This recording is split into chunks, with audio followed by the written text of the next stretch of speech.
Hello, আসসালামু আলাইকুম সবাইকে। সবাই একটু জানায় দাও তো, সাউন্ড ঠিকঠাক দেখতে পাচ্ছ কিনা, স্ক্রিনে লেখা শুনতে পাচ্ছ কিনা। সবাই একটু জানায় দাও, সাউন্ড ঠিকঠাক দেখতে পাচ্ছ কিনা আর স্ক্রিনে লেখা শুনতে পাচ্ছ কিনা। অনেক দিন পর আজকে আমরা সাইকেল 2 এর একটা ক্লাসে আসলাম। আমাদের এই সাইকেল 2-তে আর একটা চ্যাপ্টারই বাকি ছিল, পদার্থের গাঠনিক ধর্ম। সো আমরা এই চ্যাপ্টার নিয়ে চলে আসলাম। আশা করি সবাই ভালো আছো, সুস্থ আছো। তো পদার্থের গাঠনিক ধর্ম এই চ্যাপ্টারটা খুবই গুরুত্বপূর্ণ একটা চ্যাপ্টার।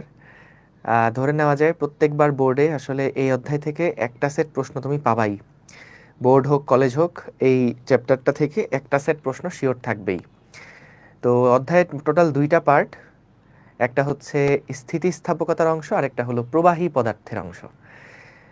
তো এই দুইটা টপিকের আগে একদম শুরুর দিকে চ্যাপ্টারের মধ্যে যেগুলো আছে তার মধ্যে হচ্ছে ধরো ওই যে কঠিন, তরল, বায়বীয় বা গ্যাস, এই ধরনের যে বস্তুগুলো আছে সেই বস্তুগুলার আণবিক গঠন কেমন, তাদের আন্তঃআণবিক আকর্ষণ বল কেমন, আন্তঃআণবিক দূরত্ব কেমন, এই ক্লাস 6-7 কিছু পড়াশোনা আছে। তারপরে আয়নিক বন্ধন, সমযোজী বন্ধন, ভ্যান্ডার ওয়ালস বন্ড, এই টাইপের বিভিন্ন বন্ধন নিয়ে কথাবার্তা আছে, যেগুলো আসলে তোমরা ক্লাস 9-10-এ কেমিস্ট্রিতে পড়ছো এবং ইন্টারেও পড়ছো। তো এই জিনিসগুলো আমরা হচ্ছে এই চ্যাপ্টারে আলোচনা করব না। আমরা মূলত অধ্যায়ের পরের পার্ট থেকে শুরু করব, যেটা হলো স্থিতিস্থাপকতা। তো স্থিতিস্থাপকতা বলতে কি বোঝায়, এটা দিয়ে আসলে কি কাজ হয়, সেই জিনিসগুলো আমরা দেখব। বিশেষ করে যখন তোমরা ইঞ্জিনিয়ারিং পড়বা তখন দেখবা যে এই টপিকগুলো থেকে বেশ মানে তোমাদের কাজ করা লাগতেছে এই কনসেপ্টগুলো নিয়ে। তো আমাদের দুইটা পার্ট যেটা বললাম, স্থিতিস্থাপকতা একটা পার্ট আর একটা হচ্ছে প্রবাহী পদার্থের পার্ট। তো আমরা টোটাল আশা করছি ধরো বোর্ড স্ট্যান্ডার্ড যে প্রিপারেশনটা আছে, স্থিতিস্থাপকতা পার্টে আগে আমরা বোর্ড স্ট্যান্ডার্ড শেষ করব, তারপরে এই টপিক থেকে অ্যাডমিশন স্ট্যান্ডার্ডগুলো দেখব, তারপরে আমরা প্রবাহী অংশের মধ্যে চলে যাব এবং প্রবাহী অংশের মধ্যে আগে বোর্ড স্ট্যান্ডার্ড শেষ করে তারপরে আমরা অ্যাডমিশন স্ট্যান্ডার্ডে যাব। তো আমাদের আশা করা যায় টোটাল বোর্ড স্ট্যান্ডার্ড ক্লাস লাগবে মোটামুটি 10টা মতন, কারণ অধ্যায়টা আসলে বেশ বড়। আর তারপরে আমাদের অ্যাডমিশন স্ট্যান্ডার্ড ধরো আরও 3টা থেকে 4টা মতন ক্লাস, তো মোটামুটি 14টা মতন ক্লাস লাগবে। ঠিক আছে, ওকে। সো আমরা ঠিক আছে, চলো তাইলে আস্তে ধীরে আমরা শুরু করি। তো আমাদের একদম প্রথমে সবাই দেখো পদার্থের গাঠনিক ধর্ম। সো প্রথমে আমরা যে টপিকটা নিয়ে আলোচনা করব সেটা হচ্ছে আমাদের স্থিতিস্থাপকতা। প্রথমে আমরা যে টপিকটা নিয়ে আলোচনা করব এটা হচ্ছে আমাদের স্থিতিস্থাপকতা। মূলত আসলে জিনিসটা কি, ইলাস্টিসিটি বা স্থিতিস্থাপকতা, স্থিতিস্থাপকতা বা ইলাস্টিসিটি, এই জিনিসটা আসলে কি বোঝায়। দেখো, যে কোনো একটা বস্তুকে তুমি যখন ডিফর্ম করবা, বিকৃত করবা, তার অবস্থা যখন মানে শেপটা যখন পরিবর্তন করবা, বাহ্যিক বল প্রয়োগের ফলে যখন এটাকে টেনে ধরে রাখবা, তো ওই সময় কিন্তু তার আগের যে অবস্থা ছিল, আগের যে আকার আকৃতি ছিল, সেটার কিন্তু একটা পরিবর্তন হয়ে যাবে এবং তুমি ছেড়ে দেওয়ার পরে সেটা কিন্তু আবার আগের জায়গায় ফেরত আসবে। তো এই যে বস্তুটার আবার আগের অবস্থায় ফেরত আসার যে ধর্মটা, সেটাকে আমরা বলছি পদার্থের স্থিতিস্থাপকতা। দেখো, একটা রাবার ব্যান্ড আছে মনে করো তোমার কাছে, এই রাবার ব্যান্ডটাকে তুমি টেনে ধরে যদি লম্বা করো তাহলে এটা তার অবস্থার পরিবর্তন করবে, যখন ছেড়ে দিবা সেটা আবার আগের অবস্থা ফেরত পাবে। তো যে ধর্মের কারণে বস্তুটা আবার আগের অবস্থা ফেরত পেল, এই ধর্মটাকে আমরা বলছি ওই পদার্থের স্থিতিস্থাপক ধর্ম। সো আমরা দেখো, মূলত যখন একটা বস্তুকে ডিফর্ম করা হয়, টেনে লম্বা করা হয়, তখন মূলত কি ঘটে। মনে করো আমাদের এখানে একটা একটা রড আছে, এই রডের ভিতরে আমরা যে কোনো দুইটা বিন্দু নিলাম, একটা হচ্ছে এ বিন্দু এবং আরেকটা হচ্ছে বি বিন্দু। এই রডের ভিতরে আমরা দুইটা বিন্দু নিলাম, একটা হলো এ বিন্দু এবং একটা হচ্ছে বি বিন্দু। সো এই দুইটা বিন্দু যখন আমাদের এই তারটাকে ধরে টানাটানি হচ্ছে না, যখন এই তারটা একদম ন্যাচারাল অবস্থাতে আছে, এইরকম অবস্থায় এ এবং বি এদের মাঝখানে একটা নির্দিষ্ট দূরত্ব বজায় আছে। কিন্তু যখন আমি এটাকে ধরে টান দিব, ধরো এটাকে যখন আমি ধরে দুই পাশ থেকে টান দিব, তখন কিন্তু দেখবা যে এই এ আর বি এদের মধ্যে আগে যেই দূরত্ব ছিল তাদের মধ্যে দূরত্ব কিন্তু আগের তুলনায় বেড়ে গেছে। তো এই যখন এরকম দূরত্ব বেড়ে যায়, এই বস্তুটা বা পদার্থটা কি করতে চায়? আবার আগের অবস্থায় ফেরত আসতে চায়, আবার আগের অবস্থায় ফেরত আসতে চায়। তো মূলত এটা কেন আগের অবস্থায় ফেরত আসতে চায়? সো মূল কারণটা হচ্ছে এদের মধ্যে একটা আন্তঃআণবিক বল কাজ করে, যেই আন্তঃআণবিক বলের প্রভাবে বস্তুটা আবারও কিন্তু আগের অবস্থাতে ফেরত আসে। সো খেয়াল করো, আমরা যদি এই অবস্থাটার কথা দেখি, যখন আমরা দুই পাশ থেকে এটাকে ধরে টান দিলাম, তখন কিন্তু এই বস্তুটা ডিফর্ম হয়ে গেল বা বিকৃত হয়ে গেল। এটা আগে যে অবস্থা ছিল সে অবস্থা থেকে কিন্তু এটা বিকৃত হয়ে গেল। কখন বিকৃত হলো? যখন আমরা এটাকে একটা বাইরে থেকে বল প্রয়োগ করলাম। বাহ্যিক বল প্রয়োগের ফলে, বাহ্যিক একটা বল প্রয়োগে এটা কিন্তু বিকৃত হয়ে গেল। এবং যদি আমরা বাহ্যিক বল অপসারণ করি, তাহলে এটা দেখা যাবে আবার আগের অবস্থায় ফেরত আসবে। সো যদি আমরা এখানে বাহ্যিক বলটাকে সরায় দেই, অপসারণ করি, তাহলে দেখা যাবে সেটা আবার আগের অবস্থাতে ফেরত আসবে। জিনিসটা অনেকটা আমরা একটা স্প্রিং এর সাথে তুলনা করতে পারি। মনে করো যে আমাদের একটা স্প্রিং আছে, যেই স্প্রিং এর দুইটা প্রান্তে মনে করো দুইটা ভর যুক্ত করা। এই স্প্রিংটা এখন তার স্বাভাবিক অবস্থায় আছে, স্প্রিংটা এখন তার স্বাভাবিক অবস্থায় আছে। তো বলো তো, যদি আমি এই স্প্রিংটাকে এখন ধরে টান দেই, এই স্প্রিংটাকে যদি আমি এখন ধরে টান দেই অথবা সংকুচিত করি, তাহলে কি হবে? তাহলে দেখা যাবে যখন আমি এটাকে ধরে টান দিব, দুই পাশ থেকে যখন ধরে টান দিব, এই দুইটা অণুর মধ্যে দূরত্ব বাড়াবো, তখন খেয়াল করো আমাদের এদের মধ্যে শুরুতে একটা নির্দিষ্ট দূরত্ব ছিল যেটা ন্যাচারাল লেংথ, তাদের মধ্যে একটা নির্দিষ্ট দূরত্ব ছিল। যখন আমি এটাকে টান দিয়ে লম্বা করলাম, তখন কিন্তু এদের মধ্যে যেই দূরত্বটা, সেই দূরত্বটা আর নটের থেকে বেড়ে গেল। এবং এই অবস্থাতে বলতো আমাদের বস্তুটা কি করতে চায়? দুইটা বস্তু কিন্তু আবার আগের অবস্থায় ফেরত আসতে চায়। অর্থাৎ দেখে মনে হয় যেন দুইটা কণা পরস্পরকে আকর্ষণ করছে। সো যখন আমি এটাকে টেনে লম্বা করি, আমাদের এটা আবার আগের অবস্থায় ফেরত আসার চেষ্টা করে। দেখে মনে হয় যে অণু দুইটা পরস্পরকে আকর্ষণ করছে, দেখে মনে হয় অণু দুইটা পরস্পরকে আকর্ষণ করছে। আবার যদি এরকম হয় যে আমি এই দুইটা বস্তুকে কাছে নিয়ে আসলাম, স্প্রিংটা তাহলে সংকুচিত হলো। সো সংকুচিত হলে আমাদের কাছে তখন দেখো এই যে দূরত্বটা, সেই দূরত্বটা কিন্তু কমে গেল। এই দূরত্বটা এখন স্বাভাবিক যে দূরত্ব, সেই দূরত্ব থেকে কমে গেল। এইরকম অবস্থায় আমাদের কাছে মনে হয় যে এই দুইটা বস্তু পরস্পর পরস্পরকে একটা বিকর্ষণ করছে, দুইটা বস্তু পরস্পর পরস্পরকে বিকর্ষণ করছে। তো এইখানে আমাদের আসলে ঠিক যেই কাহিনী ঘটে, যে একটা স্প্রিংয়ের দুই প্রান্তে যদি আমি দুইটা বস্তুকে রেখে দেই, দুইটা বস্তুর মধ্যে যদি দূরত্ব বাড়াই, তাহলে তাদের মধ্যে একটা আকর্ষণ কাজ করে এবং তারা আবার আগের অবস্থায় ফেরত আসতে চায়।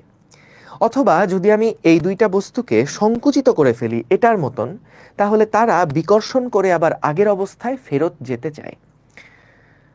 তারা সবাই চায় আগের অবস্থাতে ফেরত আসতে, প্রসারিত অবস্থাতেও চাচ্ছে আকর্ষণ করে ফেরত আসতে, আর সংকুচিত অবস্থাতেও তাদের মধ্যে একটা বিকর্ষণ কাজ করে তারা আবার আগের অবস্থায় ফেরত আসতে চায়। সো স্প্রিংয়ের ক্ষেত্রে এক্স্যাক্টলি যেই কাহিনীটা হয়, আমাদের এই বস্তুগুলার ক্ষেত্রেও ঠিক একই কাহিনী হয়। অর্থাৎ বাইরে থেকে দেখলে মনে হয় যেন এই দুইটা কণার মধ্যে একটা লুকায়িত স্প্রিং আছে, যেটাকে টেনে ধরে লম্বা করলে এরা চায় আবার পুনরায় আগের অবস্থায় ফেরত আসতে, আর যদি এটাকে সংকুচিত করা হয় তাহলে এরা বিকর্ষণ করে আবার আগের অবস্থায় ফেরত যেতে চায়। সো আমাদের এটার যে মডেলটা বললাম সেটা একদম এই স্প্রিংয়ের সাথে তুলনা করা যায়, ঠিক আছে? তো এখানে তো ভাইয়া স্প্রিং বল তাদেরকে কাছে আনছে, স্প্রিং বল তাদেরকে দূরে আনছে, এখানে তাহলে কোন বলটা তাদেরকে আগের অবস্থায় ফেরত আনে? সেটা হলো আন্তঃআণবিক বল। এদের মধ্যে একটা আন্তঃআণবিক বল কাজ করে, এই আন্তঃআণবিক বলের প্রভাবেই কিন্তু তারা আবার আগের অবস্থায় ফেরত আসে। সো বাহ্যিক বল অপসারণ করলে, বাহ্যিক বল অপসারণ করলে আন্তঃআণবিক বলের প্রভাবে, ইন্টারমলিকিউলার ফোর্স, আন্তঃআণবিক বলের প্রভাবে আগের অবস্থায় ফেরত আসে, আগের অবস্থায়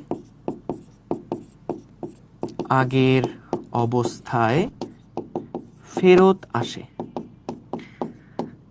ভালো কথা। সো বাহ্যিক বল যখন আমরা অপসারণ করব তখন এটা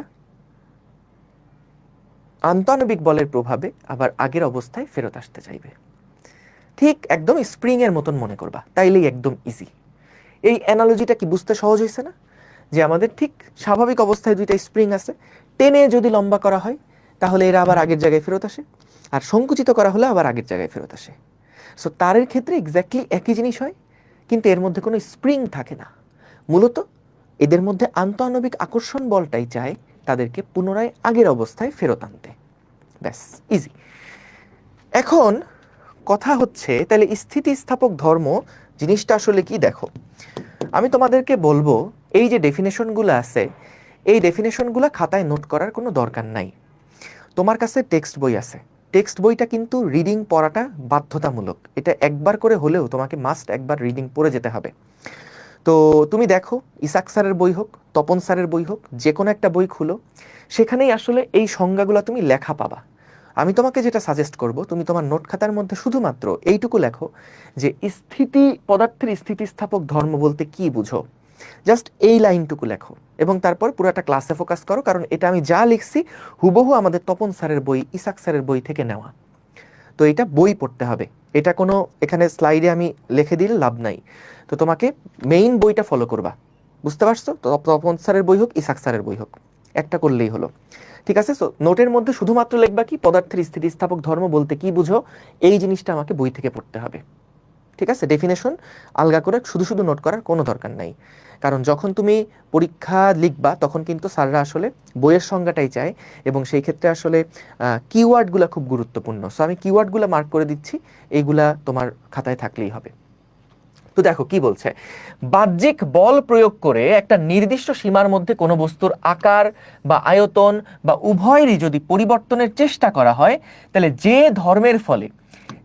ধর্মের ফলে এই পরিবর্তনের প্রচেষ্টাকে বাধা দেয় এবং বাহ্যিক বল অপসারিত হলে সেটা তার পূর্বের আকার আয়তন ফিরে পায়, সেই ধর্মকে স্থিতিস্থাপকতা বলা হয়। সেই ধর্মকে স্থিতিস্থাপকতা বলা হয়, ঠিক আছে? আচ্ছা দেখো, তাহলে এখানে আমাদের মূলত কি বলল? খুবই সহজ ভাইয়া, না দেখে আমরা একটু বলতে পারবো যে বাহ্যিক বল প্রয়োগ করে যদি কোনো বস্তুর আকার আয়তন বা দুইটারই পরিবর্তন করা হয়, তাহলে যে ধর্মের প্রভাবে সেটা আবার আগের অবস্থায় ফেরত আসে তাকেই স্থিতিস্থাপক ধর্ম বলে। তাহলে খেয়াল করো, এখানে দুইটা পয়েন্ট, একটা হচ্ছে যে ধর্মের প্রভাবে এই পরিবর্তনটাকে বাধা দেয় এবং পূর্বের আকার আয়তন ফিরে পায়। তার মানে দেখো, যার আসলে স্থিতিস্থাপকতা বেশি হবে তার ক্ষেত্রে দুইটা কাহিনী আমরা অবজার্ভ করবো। এটা একটু শর্ট নোট লিখে ফেলো খাতায়। স্থিতিস্থাপকতা যার বেশি, তার ক্ষেত্রে দুইটা ক্যারেক্টারিস্টিক্স, দুইটা বৈশিষ্ট্য আমরা অবজার্ভ করতে পারবো। যার স্থিতিস্থাপকতা বেশি তার ক্ষেত্রে দেখা যাবে যে ওই বস্তুটা উপরে বাহ্যিক বল প্রয়োগ করলে সেটা পরিবর্তনে বেশি বাধা দিবে। সো যার স্থিতিস্থাপকতা বেশি সেটা পরিবর্তনে বাধা দেয় বেশি। জাস্ট এটুকু শর্ট নোট রাখলেই হবে, পরিবর্তনে বাধা দেয় বেশি, পরিবর্তনে বাধা দেয় বেশি। এটা গেল 1 নাম্বার বৈশিষ্ট্য। 2 নাম্বার বৈশিষ্ট্য হচ্ছে যার স্থিতিস্থাপকতা বেশি বাহ্যিক বল অপসারণ করলে সেটা দ্রুত ফেরত আসে। সো বাহ্যিক বল অপসারণে, বাহ্যিক বল অপসারণে, বাহ্যিক বল অপসারণে দ্রুত পূর্বের অবস্থায় ফেরত আসে, দ্রুত পূর্বের অবস্থায় ফিরে আসে, ফিরে আসে। সো যার স্থিতিস্থাপকতা বেশি সেটা তার অবস্থার পরিবর্তনে বেশি বাধা দিবে। যেমন দেখো, ইস্পাত আর রাবার দুইটা খুবই, এটা খ নাম্বার প্রশ্নের জন্য খুব গুরুত্বপূর্ণ। বলে যে ইস্পাত আর রাবার দুইটার মধ্যে কোনটা বেশি স্থিতিস্থাপক? ইস্পাত নাকি রাবার, কোনটা বেশি স্থিতিস্থাপক? কোনটা বেশি স্থিতিস্থাপক? তো আমাদের অনেক সময় মনে হয় যে ভাই রাবারকে তো টান দিলে আবার আগের জায়গায় চলে আসতেছে, তাহলে রাবারই মনে হয় বেশি স্থিতিস্থাপক। না, এখানে মূল আইডিয়াটা হচ্ছে তারই স্থিতিস্থাপকতা বেশি যেটা পরিবর্তনে বাধা দেয় বেশি। বলতো ইস্পাতকে তুমি কি সহজে টেনে পরিবর্তন করতে পারবা? তার দৈর্ঘ্য বা আয়তন বা যে কোনো কিছু, তার ডাইমেনশন সহজে পরিবর্তন করতে পারবা? পারবা না। কিন্তু বলতো রাবারকে তুমি খুব সহজেই কিন্তু তার আকৃতি আয়তন পরিবর্তন করে ফেলতে পারবা। সো খেয়াল করো, যেটা পরিবর্তনে বেশি বাধা দিছিল, কে বেশি বাধা দিছিল? ইস্পাত বেশি বাধা দিছিল। কারণ ইস্পাতকে তুমি যখন টান দিছো এটা সহজে লম্বা হয় নাই, এটা সহজে আকার আকৃতি পরিবর্তন করে নাই, এটা তার পরিবর্তনে বেশি বাধা দিছে, তাই এটার স্থিতিস্থাপকতা কিন্তু বেশি। অন্যদিকে রাবার, সেটাকে তুমি অল্প একটু বাহ্যিক বল প্রয়োগ করছো আর এটা লম্বা হয়ে গেছে, তার অবস্থার পরিবর্তনটা সহজে হয়ে গেছে। তো এই কারণে দেখো পরিবর্তনে সেটা কম বাধা দেয়, তাই ওটার স্থিতিস্থাপকতা কম। এখন মনে হতে পারে না ভাই দেখেন, টান দেওয়ার পরে ছেড়ে দিলে তো আমাদের রাবার দ্রুত আগের জায়গায় আসে, ইস্পাতকে আর আগের জায়গায় তো দ্রুত আসে। উত্তর হচ্ছে হ্যাঁ, আসে। ইস্পাত যখন তুমি ইস্পাতকে টেনে ছেড়ে দিবা এটা আরো দ্রুত আগের জায়গায় ফেরত আসে, রাবারের থেকেও এটা আরো দ্রুত আগের জায়গায় ফেরত আসে। সো মোটামুটি স্থিতিস্থাপকতা যে যার বেশি, তার দুইটা ক্যারেক্টারিস্টিক বেশি হওয়ার কথা। একটা হলো সেটা পরিবর্তনে বেশি বাধা দিবে, তাকে সহজে ডিফর্ম করা যাবে না, তাকে সহজে বিকৃত করা যাবে না, এবং সেটা বাহ্যিক বল অপসারণ করলে দ্রুত আগের জায়গায় ফেরত আসবে। সো দ্রুত আগের অবস্থায় সেটা ফেরত আসবে। দুইটা ক্যারেক্টারিস্টিকই ইস্পাতের বেশি, তাই ইস্পাত বেশি স্থিতিস্থাপক। ইস্পাত বেশি স্থিতিস্থাপক। ডান, বুঝলাম আমরা। এইবার আসো আমরা খুব শর্ট একটা নোট আগে একটু দেখে ফেলি।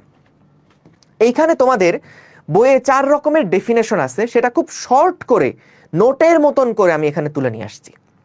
সো একটু মনোযোগ দাও, জাস্ট বুঝে যাও জিনিসগুলা, কারণ এগুলো আমি যেটা বলতেছি বারবার করে, এই সংজ্ঞামূলক জিনিসগুলা বই থেকে রিডিং পড়ে মুখস্থ করবা। ঠিক আছে, বই পড়তে হবে এই জায়গাতে, এখানে স্লাইড পড়তে যাবা না। সো খেয়াল করো, এইখানে আমাদের যেটা বলছে অবস্থার দৃষ্টিকোণ থেকে বস্তুকে মূলত 4 ভাগে ভাগ করা যায়। যেমন দেখো, পূর্ণ নমনীয় বস্তু, জাস্ট স্লাইডে ফোকাস করো, এখন এগুলো নোট করার দরকার নেই, এখন জাস্ট পুরো স্লাইডে ফোকাস করো। পূর্ণ নমনীয় বস্তু, পূর্ণ স্থিতিস্থাপক বস্তু, পূর্ণ দৃঢ় বস্তু এবং আংশিক স্থিতিস্থাপক বস্তু। তো কোনটার মানে কি একটু খেয়াল করো। আবারও বলতেছি, তুমি জাস্ট তোমার খাতার মধ্যে এই নামগুলা লেখো, এই নামগুলা লিখবা, এই নামগুলা লিখবা, এই নামগুলা লিখবা, এবং পাশে লিখবা এই সংজ্ঞাগুলা বই থেকে পড়তে হবে, সংজ্ঞাগুলা বই থেকে রিডিং পড়বা। জিনিসগুলা বোঝা ভেরি সিম্পল, একটু খেয়াল করো।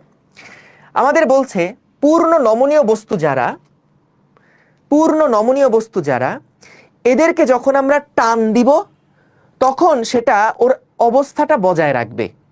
মানে কি, তুমি যদি একটা ধরো পূর্ণ নমনীয় বস্তুকে টেনে 2 সেন্টিমিটার লম্বা করো, ছেড়ে দেওয়ার পরেও সেটা ওই অবস্থাতেই থাকবে, লম্বা হওয়া অবস্থাতেই থাকবে, সেইটা আর আগের জায়গায় ফেরত যাবে না। একে আমরা বলতেছি পূর্ণ নমনীয় বস্তু। যে ভাই বাহ্যিক বল প্রয়োগ করলে ওরে যেমন রাখবা ও তেমন থাকবে, ও নমনীয় বস্তু, যেমন রাখবা তেমন থাকবে, পূর্ণ নমনীয় বস্তু, পারফেক্টলি প্লাস্টিক বডি। দেখো কি বলছে, বিকৃত অবস্থা বজায় রাখে। সো এটা হলো সেই কিওয়ার্ড, বিকৃত অবস্থা বজায় রাখে। বাহ্যিক বল প্রয়োগ করার পরে, বাহ্যিক বল অপসারণের পরেও সেই বস্তুটা যদি বিকৃত অবস্থা বজায় রাখে তাহলে তাকে বলা হচ্ছে পূর্ণ নমনীয় বস্তু। উদাহরণ কি, যেমন আটার দলা, তুমি আটার দলা ওই মাখায় মাখায় যে অবস্থায় রাখবা সেটা সেই অবস্থায় থাকবে। মাটির দলা বা প্লাস্টিক, ঠিক আছে। এরপরে আসো পূর্ণ স্থিতিস্থাপক বস্তু। ভাইয়া নামটা শুনলেই বোঝা যাচ্ছে পূর্ণ স্থিতিস্থাপক বস্তু। অর্থাৎ তুমি বাহ্যিক বল প্রয়োগ করে যখন বস্তুকে অবস্থার পরিবর্তন করবা, ছেড়ে দেওয়ার পরে সেটা পরিপূর্ণভাবে অবিকল আবার আগের অবস্থায় ফেরত আসবে, পুরাপুরি আগের অবস্থায় ফেরত আসবে। পূর্ণ স্থিতিস্থাপকতা সে দেখাবে। তাকে যেভাবে তুমি যতটুকু ডিফর্ম করবা, ছেড়ে দেওয়ার পরে সেটা একদম আগের অবস্থায় ফেরত আসবে। এটাকে বলা হচ্ছে পূর্ণ স্থিতিস্থাপক বস্তু। দেখো কি বলছে, বল অপসারণ করলে পূর্ণভাবে আগের অবস্থা ফেরত পায়, পুরাপুরি সেটা আগের অবস্থা ফেরত পাবে। যেমন রাবারকে ধরা যায়, তবে বাস্তবে এরকম পূর্ণ স্থিতিস্থাপক বস্তু আমরা পাবো না।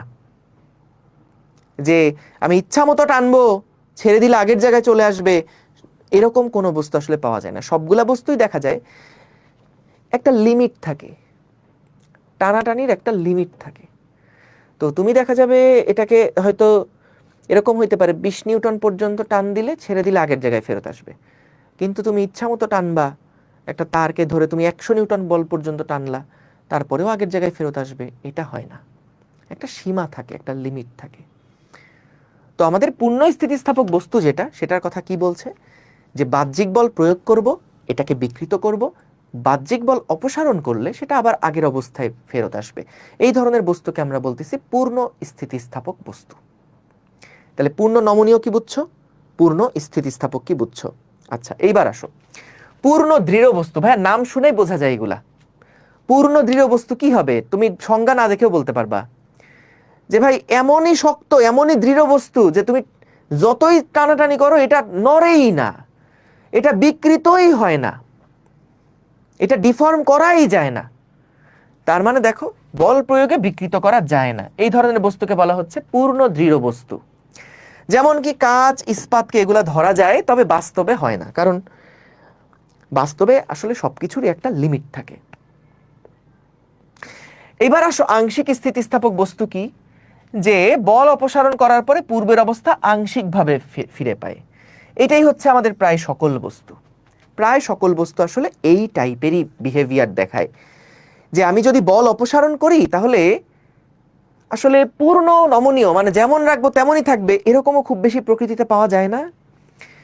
আবার তুমি বল অপসারণের পরে এটা পুরাপুরি আগের অবস্থায় ফেরত আসবে, এরকমও আসলে প্রকৃতিতে পাওয়া যায় না। বাস্তবে যেটা পাওয়া যায় সেটা হচ্ছে তুমি ওটাকে টান দিবা, ছেড়ে দিলে সেটা দেখা যাবে আংশিকভাবে তার আগের অবস্থা ফেরত পাইছে। তুমি একটা রাবার ব্যান্ডকে টেনে দেখো, ধরো আগে সাইজ ছিল যতটুকু, যদি টান দেওয়ার পরে ছাড়ো দেখবা যে আগের অবস্থা ফেরত আসতেছে না, একটুখানি দৈর্ঘ্য পার্মানেন্টলি সেটা ডিফর্ম হয়ে গেছে, একটুখানি সেটা অলরেডি মানে বেশি বিকৃত হয়ে তারপরে শান্ত হয়েছে। সো তাইলে এই যে 4টা ডেফিনেশন আছে, এই 4টা ডেফিনেশন কিন্তু পড়তে হবে। 4টা ডেফিনেশন বই থেকে পড়তে হবে। এটা বই থেকে ডেফিনেশন পড়বা, আমি জাস্ট মগজের মধ্যে ঢুকাই দিলাম। সো এটা হচ্ছে বই থেকে সংজ্ঞা পড়বা, এগুলা কতে দেয়, বই থেকে সংজ্ঞা, এটা মাস্ট পড়তে হবে। তাহলে আমাদের মনে থাকবে কিনা একটু রিভাইজ করো তো, মনে থাকবে কিনা একটু রিভাইজ করো তো। দেখো প্রথমে আমরা কি দেখলাম, পূর্ণ নমনীয়। পূর্ণ নমনীয় এটা কি ছিল, সবাই একটু মনে মনে রিভাইজ করে ফেলো।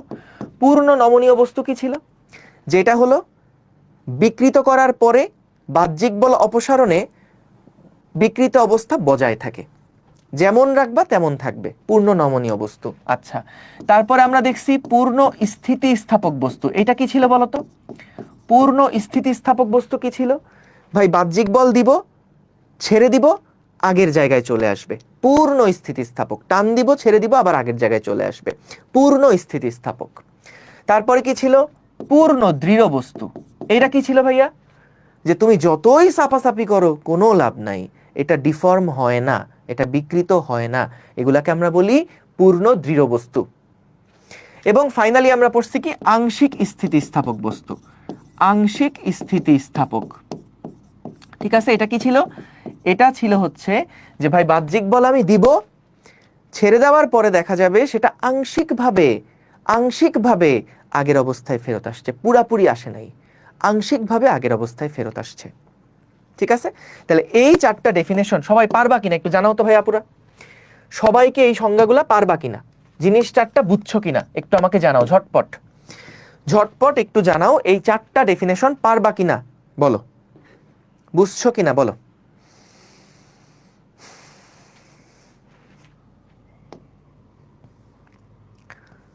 ঠিক আছে, গুড, এক্সেলেন্ট। এইবার আসো আমাদের এই স্থিতিস্থাপক ধর্মটা কি কি কারণে পরিবর্তন হয় সেইগুলার কতগুলা আমরা কারণ দেখব, সেইগুলার কতগুলা কারণ দেখব। আবারও বলতেছি ভাইয়া, এগুলা কিন্তু একটু থিওরিটিক্যাল পড়াশোনা, এগুলা নর্মালি এমসিকিউতে পাবো, এগুলোর থেকে জীবনে সিকিউ দিবে না, সিকিউ এর ক খ টাইপের প্রশ্ন দিতে পারে হাইয়েস্ট। তো এগুলা আসলে যেহেতু একটু রিডিং পড়াশোনা, একটু বোরিং, তো যাতে বইটা পড়তে একটু ভাল লাগে এই কারণে আমি একটু ক্লাসের মধ্যে আলোচনা করে দিচ্ছি। আমাদের মূল পড়া যখন শুরু হবে তখন দেখবা যে অনেক লেখালেখি আছে। তো এগুলা হচ্ছে একেবারে থিওরিটিক্যাল পড়াশোনা, বইয়ের ভাষা এগুলা। তো এর জন্য জাস্ট একটু দেখে যাও ক্লাসটা, তাহলে বইটা রিডিং পড়তে ইজি লাগবে। ঠিক আছে, আচ্ছা। সো দেখো বলছে স্থিতিস্থাপকতা যে ধর্মের পরিবর্তন, স্থিতিস্থাপকতা ধর্মের পরিবর্তন কি কি কারণে হয়, কি কি কারণে হয়। সো দেখো একটা কারণ হচ্ছে যদি আমরা ধাতুর সাথে ভেজাল মেশাই, এটা সরাসরি এমসিকিউতে দিছিল গত বছর বা তার আগের বছর। যদি আমরা কোনো একটা পদার্থের সাথে অপদ্রব্য মেশাই, যদি ভেজাল মেশাই, তাহলে তার স্থিতিস্থাপক ধর্মের পরিবর্তন হয়ে যাবে। কারণ ভাই যখন ভেজাল মেশানো বলতে কি বুঝি আমরা? ভেজাল মেশানো মানে হচ্ছে অন্য পরমাণুকে ঢোকানো। ধরো তোমার একটা সোডিয়াম খণ্ড আছে, তার মধ্যে, বা ধরো তোমার একটা সিলিকন খণ্ড আছে, তার মধ্যে তুমি ধরো ফসফরাস ঢুকালা, বা তার মধ্যে ধরো আর্সেনিক ঢুকালা। তো এরকম যখন মানে অন্য পরমাণুকে তুমি একটা স্ট্রাকচারের মধ্যে মিশাবা, তখনই কিন্তু সেটা আসলে ভেজাল হিসেবে প্রতীয়মান হবে। তো যখনই এর মধ্যে ভেজাল মিশাবা তখন চিন্তা করে দেখো তো, যে আমাদের দুইটা সিলিকন সিলিকন এদের মধ্যে যে আকর্ষণ বল, ভাই মাঝখানে যদি একটা ফসফরাস এসে প্রবেশ করে, তাহলে কি আমাদের আকর্ষণ বলটা আর আগের মতন থাকবে? চেঞ্জ হয়ে যাবে না? চেঞ্জ হয়ে যাবে। তাহলে তার স্থিতিস্থাপক ধর্মের পরিবর্তন হয়ে যাবে। সো এই কারণে বলছে ধাতুর সাথে যদি অপদ্রব্য মেশানো হয়, ভেজাল মেশানো হয়, তাহলে স্থিতিস্থাপক ধর্মের পরিবর্তন ঘটে। ফাইন। বারবার বিকৃত করলে দেখা যায়, যখন একটা পদার্থকে তুমি বারবার বিকৃত করবা, ডিফর্ম করবা, বারবার বারবার বারবার ডিফর্ম করবা, তখন দেখা যায় যে একটা সময় পরে বিকৃত হয়ে যখন বাহ্যিক বল অপসারণ করবে, এটা আর আগের জায়গায় ফেরত আসতেছে না, এর স্থিতিস্থাপকতা ধর্মটা আস্তে আস্তে লোপ পেয়ে যায়। সো যখন আমরা বারবার বিকৃত করি, একটা বস্তুকে যখন বারবার বিকৃত করা হয়, বারবার টানাহেঁচড়া করা হয়, তখন সেটার কিন্তু স্থিতিস্থাপক ধর্মের পরিবর্তন হয়। কোমলায়ন, এটা অনেকগুলা বইতে নাই, একটু জাস্ট জেনে রাখো কোমলায়ন জিনিসটা, ঘটনাটা কি আসলে। কোমলায়ন হচ্ছে, মনে করো কোনো একটা পদার্থকে তুমি অনেক বেশি উত্তপ্ত করলা, করার পরে তুমি এবার তাকে আস্তে আস্তে আস্তে আস্তে ঠান্ডা করবা। তো যখন উত্তপ্ত করার পরে আস্তে আস্তে ঠান্ডা করা হয়, তখন এর ভিতরে যে ক্রিস্টাল আছে না, এই পদার্থটার ভিতরে যে আণবিক গঠনটা না, এই গঠনটার পরিবর্তন হয়ে যায়। সো যখন ওই গঠন ভেঙে যায়, গঠন নতুনভাবে তৈরি হয়, আণবিক গঠনটারই যখন পরিবর্তন হয়ে যায়, তখনও স্থিতিস্থাপক ধর্মের পরিবর্তন হয়। বারবার বিকৃত করলেও আণবিক গঠনের পরিবর্তন আসে। সো আমাদের মূলত যদি আণবিক গঠন ভিতরে পরিবর্তিত হয়ে যায়, তাহলেই কিন্তু স্থিতিস্থাপক ধর্মটা চেঞ্জ হয়ে যায়, সেটা আর আগের মতন আগের অবস্থায় ফেরত আসতে চায় না। তারপরে দেখো উষ্ণতার পরিবর্তন করলে, যদি টেম্পারেচার বাড়ানো হয়, তাহলেও দেখা যায় তাদের মধ্যে স্থিতিস্থাপকতার পরিবর্তন হয়। নর্মালি দেখা যায় বেশিরভাগ পদার্থতে তাপমাত্রা বাড়লে স্থিতিস্থাপকতা হ্রাস পায়। টেম্পারেচার যত বাড়ানো হয় তত কি হয়, তাদের গঠনের পরিবর্তন হয়ে যায় না, আণবিক গঠনের পরিবর্তন হয়। তাদের মধ্যে দূরত্ব বাড়তে থাকে, আন্তঃআণবিক বলের পরিবর্তন হতে থাকে। সো যত তুমি তাপমাত্রা বাড়াবা তত কিন্তু দেখা যাবে স্থিতিস্থাপক ধর্ম বেশিরভাগ পদার্থের ক্ষেত্রে হ্রাস পায়। তো আমাদের এটা এমসিকিউতে দেয় যে কি কি কারণে আমাদের স্থিতিস্থাপক ধর্মের পরিবর্তন হয়। কোমলায়নটা তোমাদের বইতে এভাবে নাই, কিন্তু এই যে উষ্ণতার পরিবর্তন, বারবার বিকৃতি, অপদ্রব্য মিশালে, এগুলা মাথায় রাখলেই হবে। ডান। আচ্ছা, এইবার আসো আমরা একটু দেখি স্থিতিস্থাপক সীমা। স্থিতিস্থাপক সীমা যেটা বলতেছিলাম না, যে প্রত্যেকটা বস্তুরই একটা সীমা আছে, টানার একটা সীমা আছে। তুমি একটা বস্তুকে ইচ্ছা মতো টানবা, টানার পর ছেড়ে দিলে সেটা আবার আগের জায়গায় চলে আসবে, এরকমটা হয় না। প্রতিটা বস্তুর একটা স্থিতিস্থাপক সীমা আছে। এটা কিসের সীমা? এটা হলো বলের সীমা। অর্থাৎ মনে করো কোনো একটা তার আছে, তোমার কাছে একটা তার আছে, এই তারটাকে তুমি দেখা গেল যদি সর্বোচ্চ তুমি যদি 10 নিউটন বল দাও, তাহলে সেটা আবার আগের জায়গায় ফেরত আসবে। দুই পাশ থেকে 10 নিউটন বল দাও, ছেড়ে দিলে সেটা আবার আগের জায়গায় চলে আসবে। কিন্তু তুমি যখনই দেখা যাবে 10 নিউটনের থেকে বেশি বল দিবা, 10 নিউটনের থেকে যখন বেশি বল দিবা, তখন এইটা আর আগের অবস্থায় ফেরত আসবে না। তো আমরা বলি যে এর স্থিতিস্থাপক সীমা হচ্ছে 10 নিউটন। যে বস্তুটা 10 নিউটন বল পর্যন্ত সহ্য করতে পারে, নিজেকে আগের অবস্থায় ফেরত আনার মতন ক্যাপাবল। কিন্তু 10 নিউটনের থেকে যদি তুমি বেশি টান দাও, বেশি জোরে টান দাও, তখন এটা ছেড়ে দিলে আর আগের অবস্থায় ফেরত আসে না।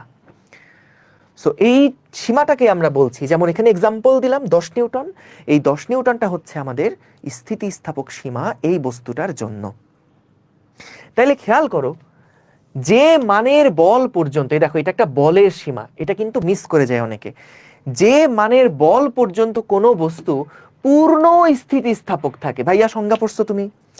পূর্ণ স্থিতিস্থাপকের সংজ্ঞা কি বলো? পূর্ণ স্থিতিস্থাপকের সংজ্ঞা কি ছিল? মনে করো যে আমি যখন বিকৃত করব, ছেড়ে দিলে আবার আগের জায়গায় ফেরত আসবে, এটা ছিল পূর্ণ স্থিতিস্থাপক। পূর্ণ নমনীয় কি ছিল? বিকৃত করব, ছেড়ে দিলে এটা ওই জায়গাতেই থাকবে। পূর্ণ দৃঢ় কি ছিল? যে ভাই এটারে বিকৃত করাই যায় না। আর আংশিকটা কি ছিল? আংশিক স্থিতিস্থাপক, যে তুমি টান দিবা, ছেড়ে দিলে সেটা আংশিক আগের অবস্থায় চলে আসবে, পুরাপুরি আগের অবস্থা পাবে না। সো আমরা দেখতেছি যে পূর্ণ স্থিতিস্থাপক কি? টান দিবা, বিকৃত করবা, আবার আগের জায়গায় ফেরত আসবে, এটাকে আমরা বলি পূর্ণ স্থিতিস্থাপক বস্তু। তো বলছে, সংজ্ঞাতে বলছে, দেখো যে মানের বল পর্যন্ত কোনো বস্তু পূর্ণ স্থিতিস্থাপক থাকে, অর্থাৎ সর্বাপেক্ষা বেশি যে বল প্রয়োগ করলে বস্তুটা পূর্বের অবস্থায় ফিরে যায়, তাকে স্থিতিস্থাপক সীমা বলে। তাহলে স্থিতিস্থাপক সীমা এটা কিসের সীমা? এটা হচ্ছে বলের সীমা, এটা খেয়াল রাখতে হবে। বিভিন্ন পদার্থের এই সীমা বিভিন্ন রকম। ইস্পাত এবং হীরার বেশিগুলো ভাইয়া বইয়ের কথা, এগুলো জাস্ট বই তুলে দিছি, কিচ্ছু না। এবং দস্তার স্থিতিস্থাপক সীমা কম, এটা কোন একবার এমসিকিউতে আসছিল, এই জন্য নোট আকারে এখানে রাখছি। সো ইস্পাত এবং হীরার কি বেশি? স্থিতিস্থাপক সীমা বেশি। অর্থাৎ ইস্পাত এবং হীরাকে তুমি অনেক বল পর্যন্ত টানলেও সেটা আগের অবস্থায় ফেরত আসবে। সো ইস্পাত এবং হীরা, এদের স্থিতিস্থাপক সীমাটা বেশি, ইলাস্টিক লিমিটটা এদের বেশি। আর দস্তার স্থিতিস্থাপক সীমা কম। এর মানে কি? এর মানে হচ্ছে দস্তার স্থিতিস্থাপক সীমা কম, এর মানে হচ্ছে যে তুমি যদি দস্তাকে দেখা যায় সাপোজ 2 নিউটন বল দাও, 2 নিউটন বল দিলে আগের জায়গায় ফেরত আসবে, কিন্তু এর থেকে একটু বেশি দিলে আর আগের জায়গায় ফেরত আসে না। অর্থাৎ এর যে বলের রেঞ্জটা, যত বল পর্যন্ত সে ইলাস্টিক থাকে, সেই বলের রেঞ্জটা ওর কম, ছোট। একজন প্রশ্ন করছো যে ভাইয়া, যে 10 নিউটন কি 2 দিক দিয়ে দেওয়া লাগবে? হ্যাঁ, কারণ ভাই একদিক দিয়ে যদি টান দাও তাহলে তো সেটা সামনের দিকে চলা শুরু করবে। তো আমরা কি করি নরমালি, দেখা যায় সিলিং থেকে একটা বস্তুকে আগে ঝুলাই দিই, তারপর সেটাকে এই পাশ থেকে টান দিই। তো তার মানে কি, ওই সিলিংটা তো এটাকে ধরে আছে, তার মানে ও আসলে উপরের দিকে টান দিচ্ছে আর আমরা নিচের দিকে টান দিচ্ছি। সো টান বল দুই দিক থেকে কিন্তু বল প্রয়োগ করে এটাকে বিকৃত করতে হবে। জাস্ট একদিক থেকে বল প্রয়োগ করলে কিন্তু বিকৃত হবে না। ঠিক আছে, বই পড়তে একটুও ভালো লাগে না? না ভাইয়া, বিশেষ করে যেগুলো ক খ টাইপের আছে এগুলোর জন্য বই পড়তেই হবে। এবং আমি তোমাদেরকে বলি, বই একবার পুরা চ্যাপ্টার শেষ করে ফেলার পরে তপন স্যারের বই হোক, ইসাক স্যারের বই হোক, একবার পুরাটা রিডিং পড়বা। বইয়ের ভাষাতে পড়তে কেমন, এইটা একবার পড়লে, ক্লাস করার পর একবার বইটা রিডিং পড়লে না একেবারে পুরা মাথার মধ্যে গেঁথে যায়। তো তপন স্যারের বইটা আসলে অনেক সহজ, সিম্পল ভাষায় লেখা। আমার কাছে তপন স্যারের বইটা অনেক ভালো লাগে। ইসাক স্যারের বইটা অনেক একটু জটিল করে লেখা, মানে প্রথমবার পড়লে বুঝতে একটু কষ্ট লাগে। তো এর জন্য তপন স্যারের বই নিবা, সহজে বুঝো, সমস্যা নাই, আগে বুঝো। সো ক্লাসটা আগে ভালোভাবে করলা, তারপরে তপন স্যারের বইটা খুলে পড়ে ফেলবা। সেলু স্যারের বইটাও পড়তে পারো ইচ্ছা, বা তোমাদের কলেজে যেই বই রিকমেন্ড করে সেই বই পড়ো। আহামরি খুব বেশি 19-20, মানে 19-20 আর কি, মানে খুব বেশি পার্থক্য না কিন্তু, ঠিক আছে। এসিএস এর বই পড়ো, এসিএস এর বই তো এই ইয়াগুলা নাই, সাইকেলের বইতে তো শুধু ম্যাথমেটিক্যাল প্রবলেমগুলো, ওইখানে তো থিওরি নাই ওইভাবে করে। তো এসিএস এর বই তো প্র্যাকটিসের জন্য, সাইকেলের যেটা মেইন টেক্সট বই যেটা বলতেছে, ওই টেক্সট বইটা কিন্তু ইয়া করতে হবে, ঠিক আছে। বই বের করে স্লাইড মিলাচ্ছি, ভেরি গুড, কোনো সমস্যা নাই। সো এটাই করতে বললাম। জাস্ট নোট যদি করো, নোটের মধ্যে শুধুমাত্র এই টার্মগুলো লিখে রাখো, তাইলেই হবে। এগুলো বইয়ের কথা, শুধু শুধু কেন নোট করতে যাবা। আচ্ছা গেল, তাইলে আসো আমরা এবার ঝটপট কিছু আমরা এমসিকিউ প্রবলেম দেখে ফেলতে পারি নাকি একটু দেখি। আচ্ছা, যেমন কিছু প্রশ্ন, কোনটা পদার্থের সাধারণ ধর্ম, এটা বইয়ের অবজেক্টিভ আসলে। স্থিতিস্থাপকতা হচ্ছে কোনো একটা পদার্থের সাধারণ ধর্ম। নিচের কোনটা অধিক স্থিতিস্থাপক, এটাও জ্ঞানমূলক প্রশ্ন আসলে, তো বইয়ের কথা এগুলা। সো উদাহরণগুলা পড়বা যে অধিক স্থিতিস্থাপকের রেঞ্জগুলা কি। সো এটা হচ্ছে তামা। তারপরে আসো হচ্ছে এইখানে এই যে বলো তো এইটা কি হবে। প্রযুক্ত বল অপসারণের পরও যদি বিকৃত বস্তু বিকৃত অবস্থা সম্পূর্ণ ধরে রাখে, তাহলে সেই বস্তুকে কি বলা হয়? দিনাজপুর বোর্ড 2023।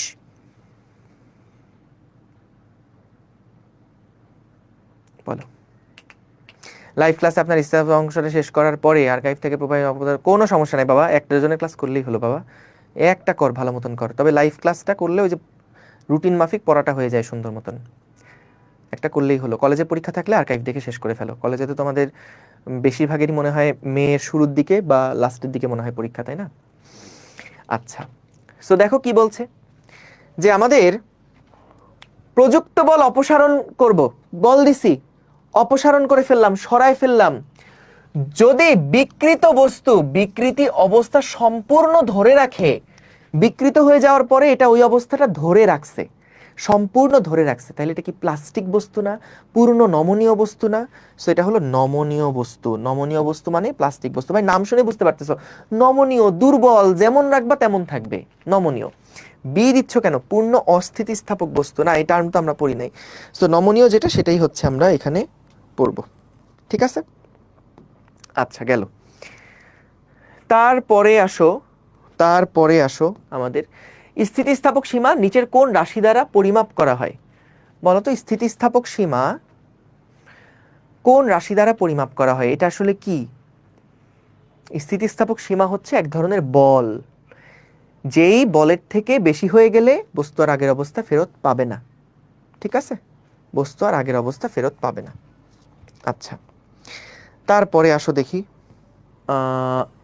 স্থিতিস্থাপকতা সম্পর্কে বলা হয় এইটা তাপমাত্রার সাথে পরিবর্তন হয়, ঠিক কিনা? হ্যাঁ, তাপমাত্রার সাথে পরিবর্তন হয়। ভেজালের উপস্থিতিতে পরিবর্তন হয়, হ্যাঁ। পদার্থের আকৃতির উপর নির্ভর করে, আকৃতির উপর কি ডিপেন্ড করে? না।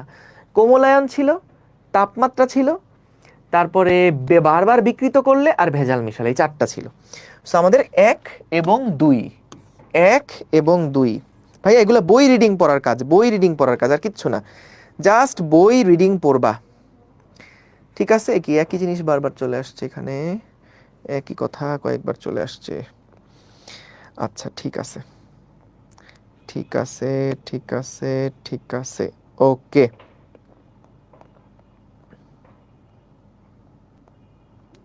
ফাইন, ডান।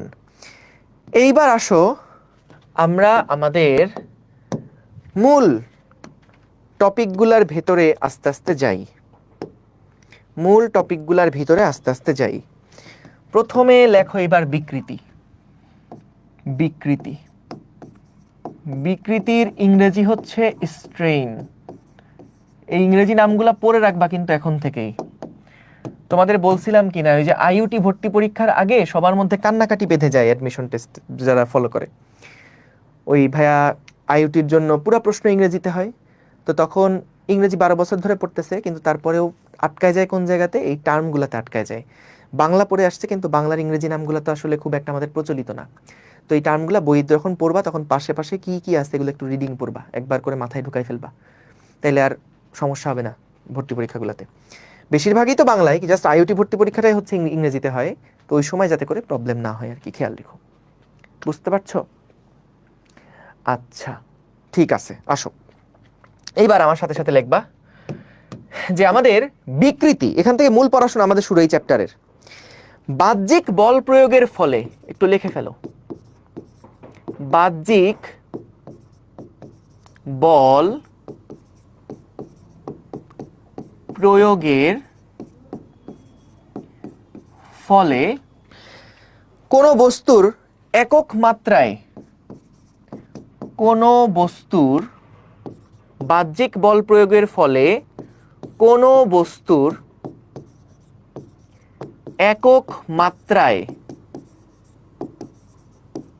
যে পরিবর্তন হয়, একক মাত্রায় যে পরিবর্তন ঘটে,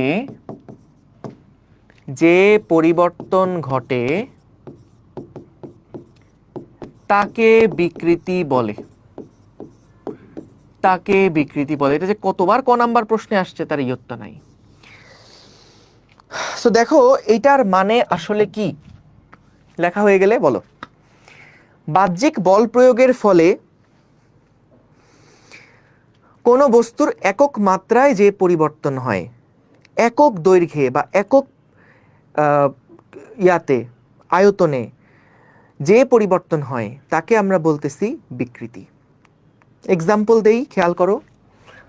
মনে করো আমাদের কোনো একটা ল্যাবের ছাদ থেকে, কোনো একটা ল্যাবের ছাদ থেকে মনে করো আমাদের একটা তার এরকম করে ঝোলানো আছে, এইরকম একটা তার ঝোলানো আছে।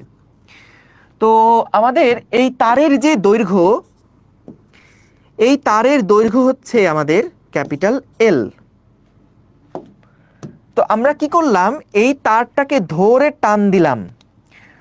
বলতো তারটাকে যদি ধরে টান দেওয়া হয়, এরকম একটা বল প্রয়োগ করা হয়, তাহলে ভাইয়া কি হবে?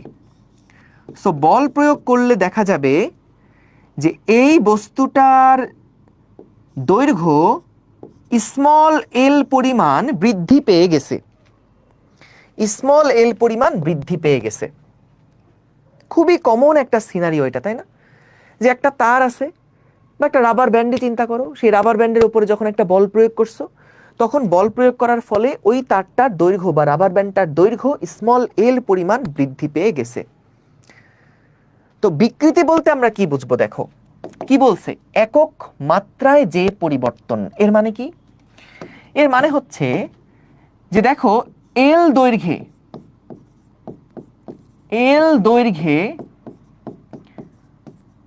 পরিবর্তন হয়েছে কতটুকু? এল দৈর্ঘ্যে দৈর্ঘ্যের পরিবর্তন হয়েছে কতটুকু? এল পরিমাণ। তাহলে একক মাত্রা বলতে এই ক্ষেত্রে যেহেতু দৈর্ঘ্য বরাবর পরিবর্তন হয়েছে, তাই একক দৈর্ঘ্যে যে পরিবর্তন সেটা হচ্ছে এখানে কত হবে? Small L divided by capital L. এইটাকেই আমরা বলছি দৈর্ঘ্য বিকৃতি, এইটাকে আমরা বলছি দৈর্ঘ্য বিকৃতি।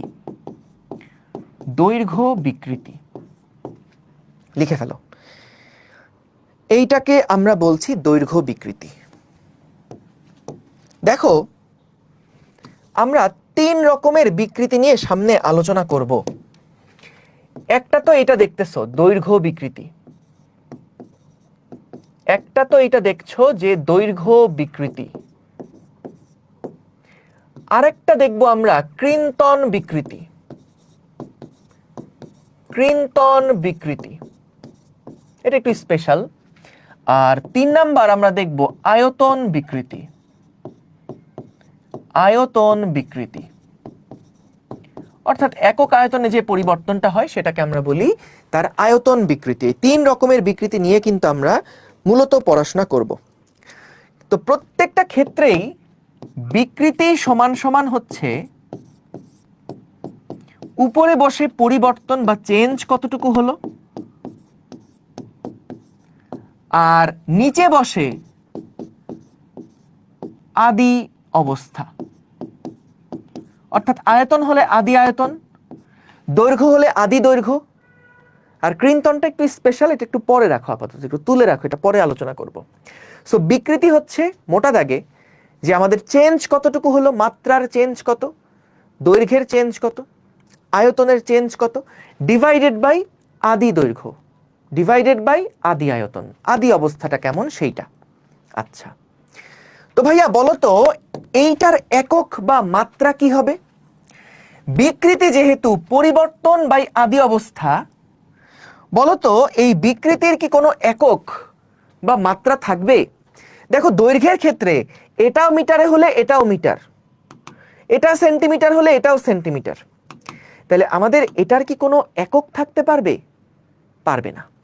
সো এটা লিখে রাখো যে আমাদের কিন্তু এটার কোনো একক বা মাত্রা নেই, বিকৃতির কোনো একক বা মাত্রা হয় না, বিকৃতির কোনো একক বা মাত্রা নাই, এবং এটা সম্পূর্ণরূপে একটা স্কেলার রাশি। বিকৃতি হচ্ছে একটা স্কেলার রাশি, এগুলো প্রত্যেকটা থেকে কিন্তু এমসিকিউ দিবে। বিকৃতি হচ্ছে একটা স্কেলার রাশি। Clear? Clear clear clear clear clear. তাহলে খেয়াল করো, আমরা একটা ছোট্ট কেস দেখে ফেলি। মনে করো আমাদের বলে দিচ্ছে যে কোনো একটা তার এর আদি দৈর্ঘ্য হচ্ছে 5 মিটার। যদি আমাদেরকে বলে দেয় যে বিকৃতি হচ্ছে 0.02 মিটার, তাহলে বলো তো আমাদের দৈর্ঘ্য পরিবর্তন কত হবে? দৈর্ঘ্য পরিবর্তন কত হবে? এখন খেয়াল করো একটা জিনিস, সরি বিকৃতিটা মিটার লিখছি কেন,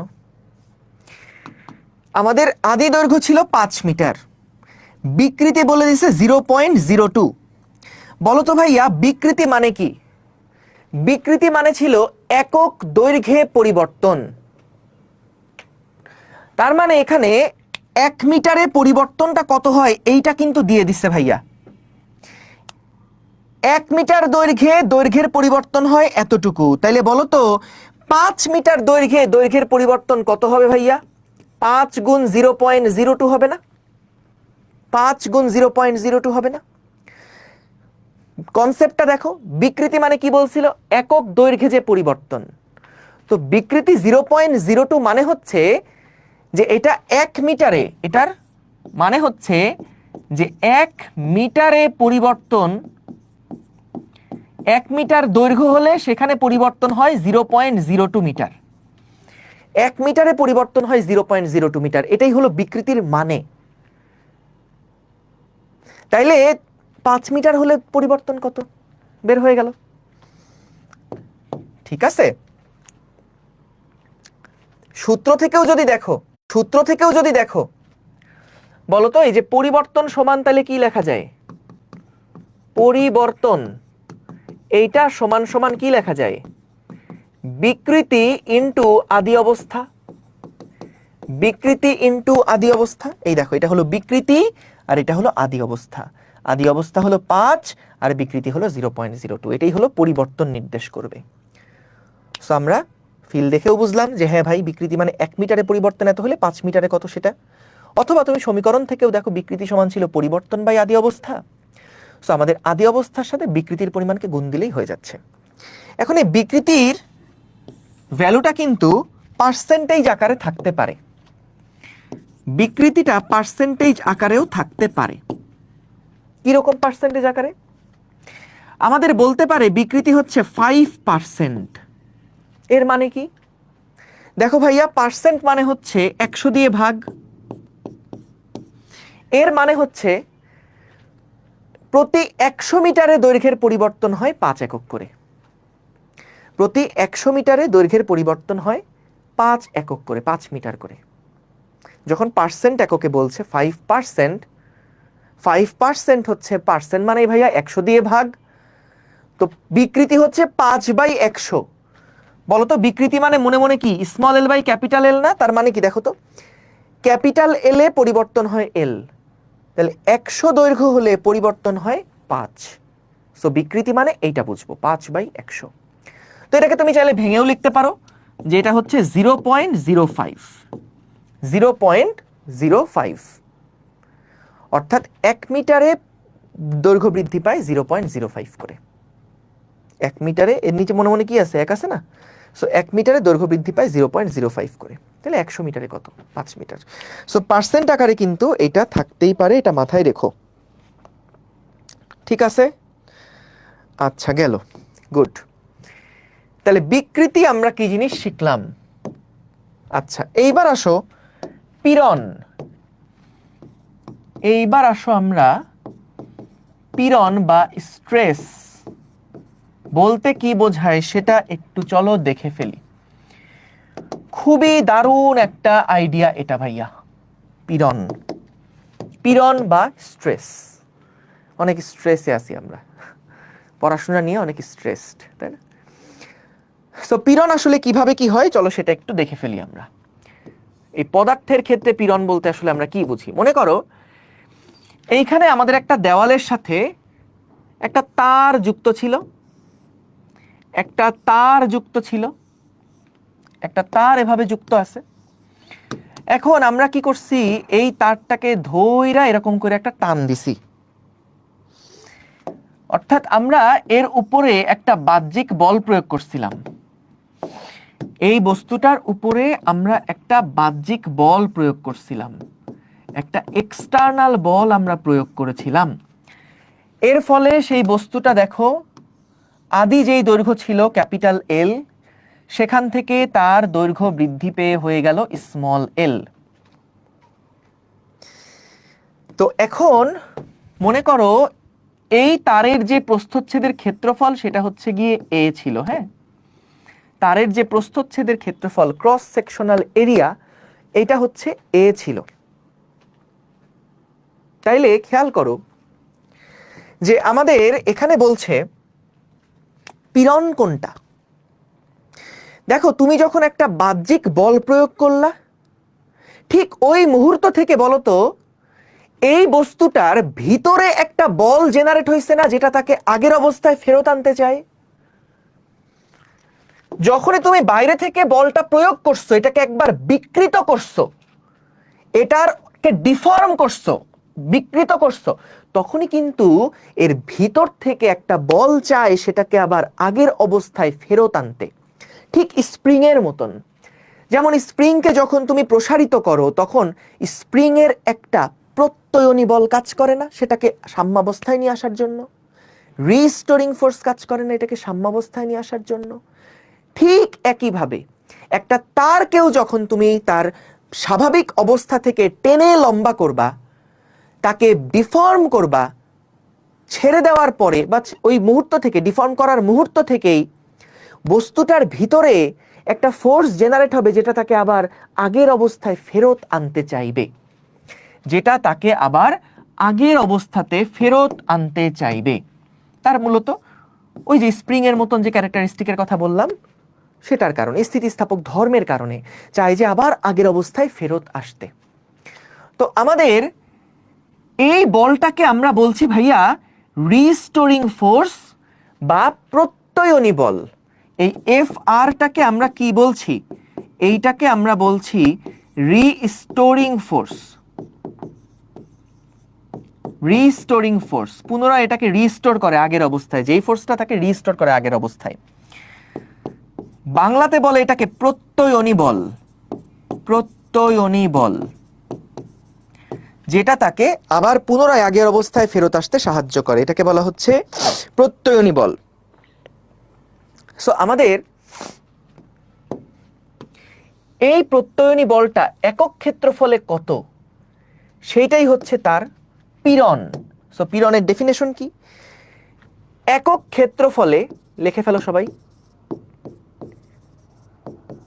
একক ক্ষেত্রফলে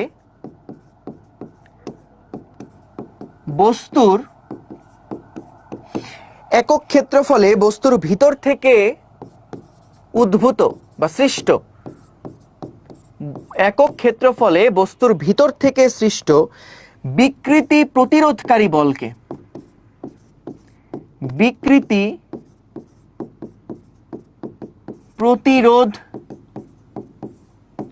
প্রতিরোধকারী বলকে পীড়ন বলে।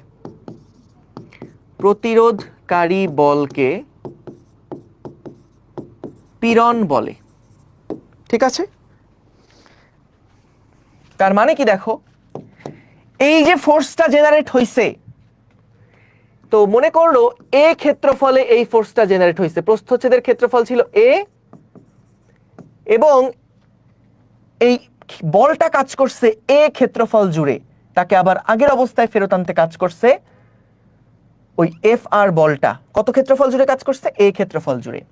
সো এ ক্ষেত্রফলে বল কাজ করে হচ্ছে এফ আর। তাহলে ভাইয়া পীড়ন বলছে যে একক ক্ষেত্রফলে যে রিস্টোরিং ফোর্সটা, সেইটাকে আমরা বলছি পীড়ন, সেটাকে আমরা বলছি পীড়ন। তাহলে বলো তো, পীড়ন সমান এই যে এফ আর ডিভাইডেড বাই এ, তাহলে এটার একক কি হবে? এফ আর এর মান হলো রিস্টোরিং ফোর্স যেহেতু নিউটন, আর এরিয়া হচ্ছে মিটার স্কয়ার, তাহলে এককটা হলো কি? নিউটন পার মিটার স্কয়ার, এটা হচ্ছে একক। এবং মাত্রা কি হবে ভাইয়া? এটা যে কত হাজারবার বিভিন্ন ভার্সিটিতেও আসছে, পীড়নের মাত্রা কি, বিকৃতির মাত্রা কি, বিকৃতির একক কি, পীড়নের একক কি, এই সমস্ত প্রশ্ন। সো নিউটনের জন্য আমরা লিখতে পারি ml t⁻², এবং মিটার স্কয়ারের জন্য হবে l⁻²। তাইলে আমাদের এখানে একটা আছে, তাহলে ml⁻⁻1 ইন্টু এটা। So ml⁻⁻1 t⁻²। তার মানে খেয়াল করো, পীড়ন আসলে কখন তৈরি হয়? যখনই দেখবা কোনো একটা স্থানে বিকৃতি আছে, তখনই সেখানে পীড়ন জেনারেট হবে। যেখানেই দেখবা বিকৃতি, সেখানেই থাকবে পীড়ন। বিকৃতি না থাকলে পীড়ন নাই। যদি কোনো একটা বস্তু স্বাভাবিক অবস্থা বজায় রাখে, তাহলে কিন্তু তার আগের অবস্থায় ফেরত আসার কোনো দরকার নাই। তখন আগের অবস্থাতেই সে আছে, স্থিতিশীল স্বাভাবিক অবস্থাতেই সে আছে। সো যখন স্বাভাবিক অবস্থাতেই বস্তু থাকবে, এই সময় কিন্তু কোনো বিকৃতি নাই এবং কোনো পীড়নও সেখানে নাই, কারণ কোনো রিস্টোরিং ফোর্স সেখানে নাই। কখন পীড়ন থাকবে? যখনই বিকৃতি হবে, তখনই পীড়ন এসে হানা দিবে। বিকৃতি হলেই পীড়ন হবে, বিকৃতি নাই, পীড়ন নাই। তাহলে খেয়াল করো, আমরা এর আগে বিকৃতি পড়ছিলাম 3 রকমের, তাহলে পীড়নও আছে 3 রকমের। কারণ আমরা জানি বিকৃতি হলেই পীড়ন হবে। বিকৃতি হলেই কি করবে? বস্তুটা আগের অবস্থায় ফেরত আসতে চাইবে, তার জন্যই কিন্তু তার একটা ভিতর থেকে পীড়ন জেনারেট হবে। তাহলে 3 রকমের বিকৃতি ছিল, পীড়নও থাকবে 3 রকমের। তো কি কি সেটা? একটা হচ্ছে আমাদের দৈর্ঘ্যগত পীড়ন, যেটা আমরা এখানে দেখলাম। দৈর্ঘ্য বরাবর তার ফেরত আসার যে বলটা, সেটা একক ক্ষেত্রফলে যত, সেটাই হচ্ছে দৈর্ঘ্যগত পীড়ন। তারপরে কৃন্তন বিকৃতি আমরা দেখছিলাম, ওইটাই আসতেছি। সো ওই টাইপের বিকৃতির জন্য ভিতরে একটা কৃন্তন পীড়ন জেনারেট হবে। যেখানেই বিকৃতি, সেখানেই থাকবে পীড়ন। এবং আয়তন বিকৃতি আমরা দেখেছিলাম, আয়তন বিকৃতির জন্যেও আয়তন পীড়ন কিন্তু কাজ করবে। তার মানে দেখো, আমাদের এখানে একটা গুরুত্বপূর্ণ ব্যাপার হচ্ছে, ভাইয়া প্রথমে তোমার কাজ করবে এক্সটার্নাল বল, বাহ্যিক একটা বল বস্তুর উপরে আগে কাজ করবে। ঠিক আছে? বাহ্যিক একটা বল আমাদের বস্তুর উপরে আগে কাজ করবে। সো যখন বাহ্যিক বল বস্তুর উপরে কাজ করবে, তখনই কিন্তু বস্তুর একটা ডিফরমেশন হবে বা বিকৃতি হবে। তখনই কিন্তু বস্তুর একটা বিকৃতি হবে। যখনই আমি বস্তুটার উপরে বাহ্যিক বল প্রয়োগ করব, বল প্রয়োগ করার পরেই কিন্তু বস্তুটার একটা ডিফরমেশন হবে, একটা বিকৃতি হবে। এবং যখনই বিকৃতি তখনই পীড়ন থাকবে, যখনই বিকৃতি থাকবে তখনই কিন্তু পীড়ন থাকবে। তো সিকোয়েন্সটা খেয়াল করো, আগে পীড়ন তারপরে বিকৃতি না, কিন্তু আগে বিকৃতি হবে তারপরে পীড়ন হবে। ঠিক আছে, আগে বিকৃতি হবে তারপরে পীড়ন হবে। বুঝছো? ঠিক আছে, তোমরা না পড়াশোনা বাদ দিয়ে সারাদিন খালি পড়ানো জাজ করতে থাকো। এই কারণে যারা এই যে পড়ানো জাজ করো, তোমাদের দিয়ে পড়াশোনা হবে না। এই যে বলতেছো ভাইয়া মনে হচ্ছে 0.8x কথা বলতেছেন, ভাই যেই স্পিডে কথা বলতেছি এটার সাথে অ্যাডজাস্ট করে ফেল। তুই যদি যতক্ষণ এই জাজমেন্টাল মেন্টালিটিতে থাকবি ততক্ষণ পর্যন্ত তোর নিজের কোনো গ্রোথ হবে না, তুই ওই জায়গায় স্ট্যাগনেট হয়ে থাকবি। তুই মনে করবি বাকিরা খারাপ, পড়ানো খারাপ, এই জন্য আমি বুঝি না, এই জন্য আমি পারি না, তোর কাছে সারাক্ষণ এটা মনে হবে। যতক্ষণ না পর্যন্ত নিজেকে অ্যাডাপ্ট করার মানসিকতা তোর তৈরি হচ্ছে ততক্ষণ পর্যন্ত তুই কিছুই শিখতে পারবি না, সেটা যত ভালো টিচারই তোকে এসে খাওয়াই দিয়ে যাক না কেন। কথা বুঝছিস? সো এর জন্য অ্যাডাপ্ট করা শিখ, যে ভাই যেই পেসে আছে আমার এই টিচারের সাথে মানায় নিতে হবে। তা না হলে এখন তো ইন্টারে অনেক টিচার, কিন্তু যখন ভার্সিটিতে উঠবি একটা ভার্সিটির ক্লাসে, ধর ইউটিউবের লেকচারই দেখতেছিস, ওইখানে একটা টপিকে দেখবি সারা ইন্টারনেট ঘাইটে একটা লেকচারই আছে, তখন তোরে সেটার সাথে অ্যাডাপ্ট করতে হবে না? হবে। সো আমি 0.8x কথা বলি, আমি তাড়াতাড়ি লেখালেখি বা যাই করি না কেন, জাজমেন্টাল মেন্টালিটি বাদ দিয়ে নেওয়ার চেষ্টা কর, যে ভাই যেমনে পড়াচ্ছে অমনে আমার নেওয়া শিখতে হবে। তা না হলে তুই সারা জীবনই জাজ করতে থাকবি আর ভিকটিম রোল প্লে করতে থাকবি, যে ভাইয়া আমার ওইটা খারাপ ছিল, ওইটা হয় নাই, আরেকজনকে দোষ দিতে থাকবি সারা জীবন ধরে। বুঝছিস? তো এই কারণে এগুলা বাদ দিয়ে যা পড়ানো হচ্ছে এটা পড়ানো বোঝার চেষ্টা কর, মনোযোগ দে, মনোযোগ দিলে বুঝবি। আর এই যে বলিস স্লো কথা বলতেছি কিনা, ওই যখন ইউটিউবে ক্লাস দেখোস বা রেকর্ড ক্লাস দেখোস তখন ওই যে 2x-এ দেখোস, যে এই কারণে তখন মনে হয় যে ভাইয়া লাইভ ক্লাসে তো স্লো বলতেছি। কিন্তু সবাই তো তোর মতন না যে সবাই রেকর্ড করে বসে বসে। লাইভ ক্লাসের এরকম বহুত পোলাপান আছে যারা লাইভে থেকেই শেষ করতে চায়, এবং লাইভে থেকেই শেষ করাটা সবচেয়ে আইডিয়াল। কারণ একটা রেকর্ড ক্লাস দেখে শেষ করতে গেলে দেখবি ওই 1.5 ঘন্টার ক্লাস শেষ করতে 4 ঘন্টা লাগতেছে। সুন্দর করে নোট করবো, একটু উঠি, পানি খেয়ে আসি, এই করি ওই করি, এই করতে করতে দেখবি 1.5 ঘন্টার ক্লাস তো 4 ঘন্টা লাগতেছে। অন্যদিকে লাইভ ক্লাস যদি লাইভে শেষ করে ফেলোস, দেখবি ভাইয়ার ফ্লোতে থাকবো, যাই বুঝি না কেন থাকবো, পুরাটা শেষ করব। হয়তো 80% বুঝলি, তারপরে যেটুক বুঝোস নাই ওইটুক রেকর্ড দেখে নে, তাইলেই হয়ে গেল। তা না করে ভাইয়া এটা হচ্ছে না, ভাইয়া ওটা হচ্ছে না, এগুলা বাদ দিতে হবে। বুঝছিস? সো ক্লাসে ফোকাস কর, ফুল পড়া, ক্লাসে ফোকাস কর। তোদের জন্য যা ভালো আমি সেটা দিচ্ছি। তোদের মধ্যে দুইটা জিনিস দেখা যায়, একটা হচ্ছে যে তোরা যেটা চাস সেটা দেওয়া, তাইলে আমি অনেক পপুলার টিচার। যদি তোরা যেটা চাস সেটা দেই, আর তোদের যেটা দরকার সেটা যদি দেই তাহলে তোরা আবার পছন্দ করস না। তো আমি তো ভাই তোরা যেটা চাস সেটা দিব না, তোদের যেটা দরকার সেটা দিব। তো যেটা দরকার, যা দরকার তাই খাওয়াই দিব, মানে এটা খাইতে হবে। ওই মানসিকতা নিয়ে আমার ক্লাসে বসবি, যে ভাইয়ার ক্লাসে যা আছে এগুলো দরকারি জিনিস, কোনো জিনিস বাড়তি না।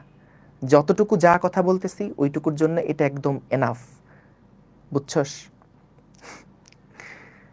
চল আজকে প্রথম ক্লাস বলে এগুলা বললাম। ক্রিন্তন কি ভাইয়া? ক্রিন্তন বলবো, সামনে আসবে, ক্রিন্তন আসবে। সো খেয়াল করো যে আমাদের যখনই কোনো একটা বস্তুর মধ্যে দেখবা যে বিকৃতি হচ্ছে, যখনই কোনো একটা বস্তুর মধ্যে দেখবা বিকৃতি হচ্ছে, তখনই সেখানে পীড়ন থাকবে। প্রথমে কখনো পীড়ন আসবে না, প্রথমে আসবে বিকৃতি, তারপরে আসবে পীড়ন। ঠিক আছে? তাহলে এগুলার একক কি, মাত্রা কি, এই জিনিসগুলো আমরা দেখছি। ফাইন, এই জিনিসগুলা আমরা দেখে ফেলছি। আচ্ছা, এইবার আসো খুবই গুরুত্বপূর্ণ একটা কনসেপ্ট একটু ক্লিয়ার করি। দেখো, আমরা অনেক সময় বিভিন্ন বইতেও এই ডেফিনেশনের মধ্যে একটা কিওয়ার্ড একটু ভুল আছে। সেটা হচ্ছে, দেখো তো, আমরা এখানে কি বলছি? বিকৃতি প্রতিরোধকারী বলকে পীড়ন বলে। অনেকগুলা বইতে এটা লেখা আছে যে প্রতিক্রিয়া বলকে পীড়ন বলে, একক ক্ষেত্রফলে সৃষ্ট প্রতিক্রিয়া বলকে পীড়ন বলে। এখন এই যে একক ক্ষেত্রফলে সৃষ্ট প্রতিক্রিয়া বল, এইটা কথাটা কি আসলে ঠিক? বলতো, তুমি যখন বাইরে থেকে একটা বল প্রয়োগ করলা, এই এক্সটার্নাল বল তুমি যখন দিলা, যখন তুমি এই বাহ্যিক বল দিলা, তখন বলতো এর প্রতিক্রিয়া বলটা কি এফ আর? প্রতিক্রিয়া বল কি এফ আর? এই এক্সটার্নাল বলের প্রতিক্রিয়া বল কি এফ আর? না। দেখো, প্রতিক্রিয়া বল, ক্রিয়া প্রতিক্রিয়া কি কখনো একই বস্তুর উপরে কাজ করে? সবসময় দুইটা ভিন্ন বস্তুর উপরে কাজ করে। ক্রিয়া প্রতিক্রিয়া কখনোই একই বস্তুর উপরে কাজ করে না, সবসময় দুইটা ভিন্ন বস্তুর উপরে কাজ করে। সো আমি যখন এই তারের উপরে, খেয়াল করো, আমি যখন এই তারের উপরে একটা বল প্রয়োগ করতেছি, আমি দিচ্ছি একটা ক্রিয়া বল। সো যেই প্রতিক্রিয়া বলটা, সেই প্রতিক্রিয়া বলটা কাজ করবে কিন্তু আমার আঙুলের উপরে, আমার হাতের উপরে কাজ করবে। সো এটা খেয়াল রাখবা। এইটাও তো তারের উপরে কাজ করছে, আবার এক্সটার্নাল বলও তারের উপরে কাজ করছে। ক্রিয়া প্রতিক্রিয়া যদি হইতো, তারা কি একই বস্তুর উপরে কাজ করে? না। ক্রিয়া প্রতিক্রিয়া সবসময় কিন্তু দুইটা আলাদা আলাদা বস্তুর উপরে কাজ করে। ক্রিয়া প্রতিক্রিয়া সবসময় দুইটা আলাদা আলাদা বস্তুর উপরে কাজ করে। যেমন আমি যদি এই বস্তুর উপর একটা বল প্রয়োগ করি, ধরো এই হাতের উপরে এই হাত দিয়ে একটা ধাক্কা দিলাম। সো যখন আমি ধাক্কা দিছি, তখন কিন্তু এই হাত একটা ব্যথা পাইছে এবং এই হাতও কিন্তু একটা ব্যথা পাইছে। একটা হলো ক্রিয়া আর একটা হলো প্রতিক্রিয়া, কখনোই এরা একই বস্তুর উপরে কাজ করবে না।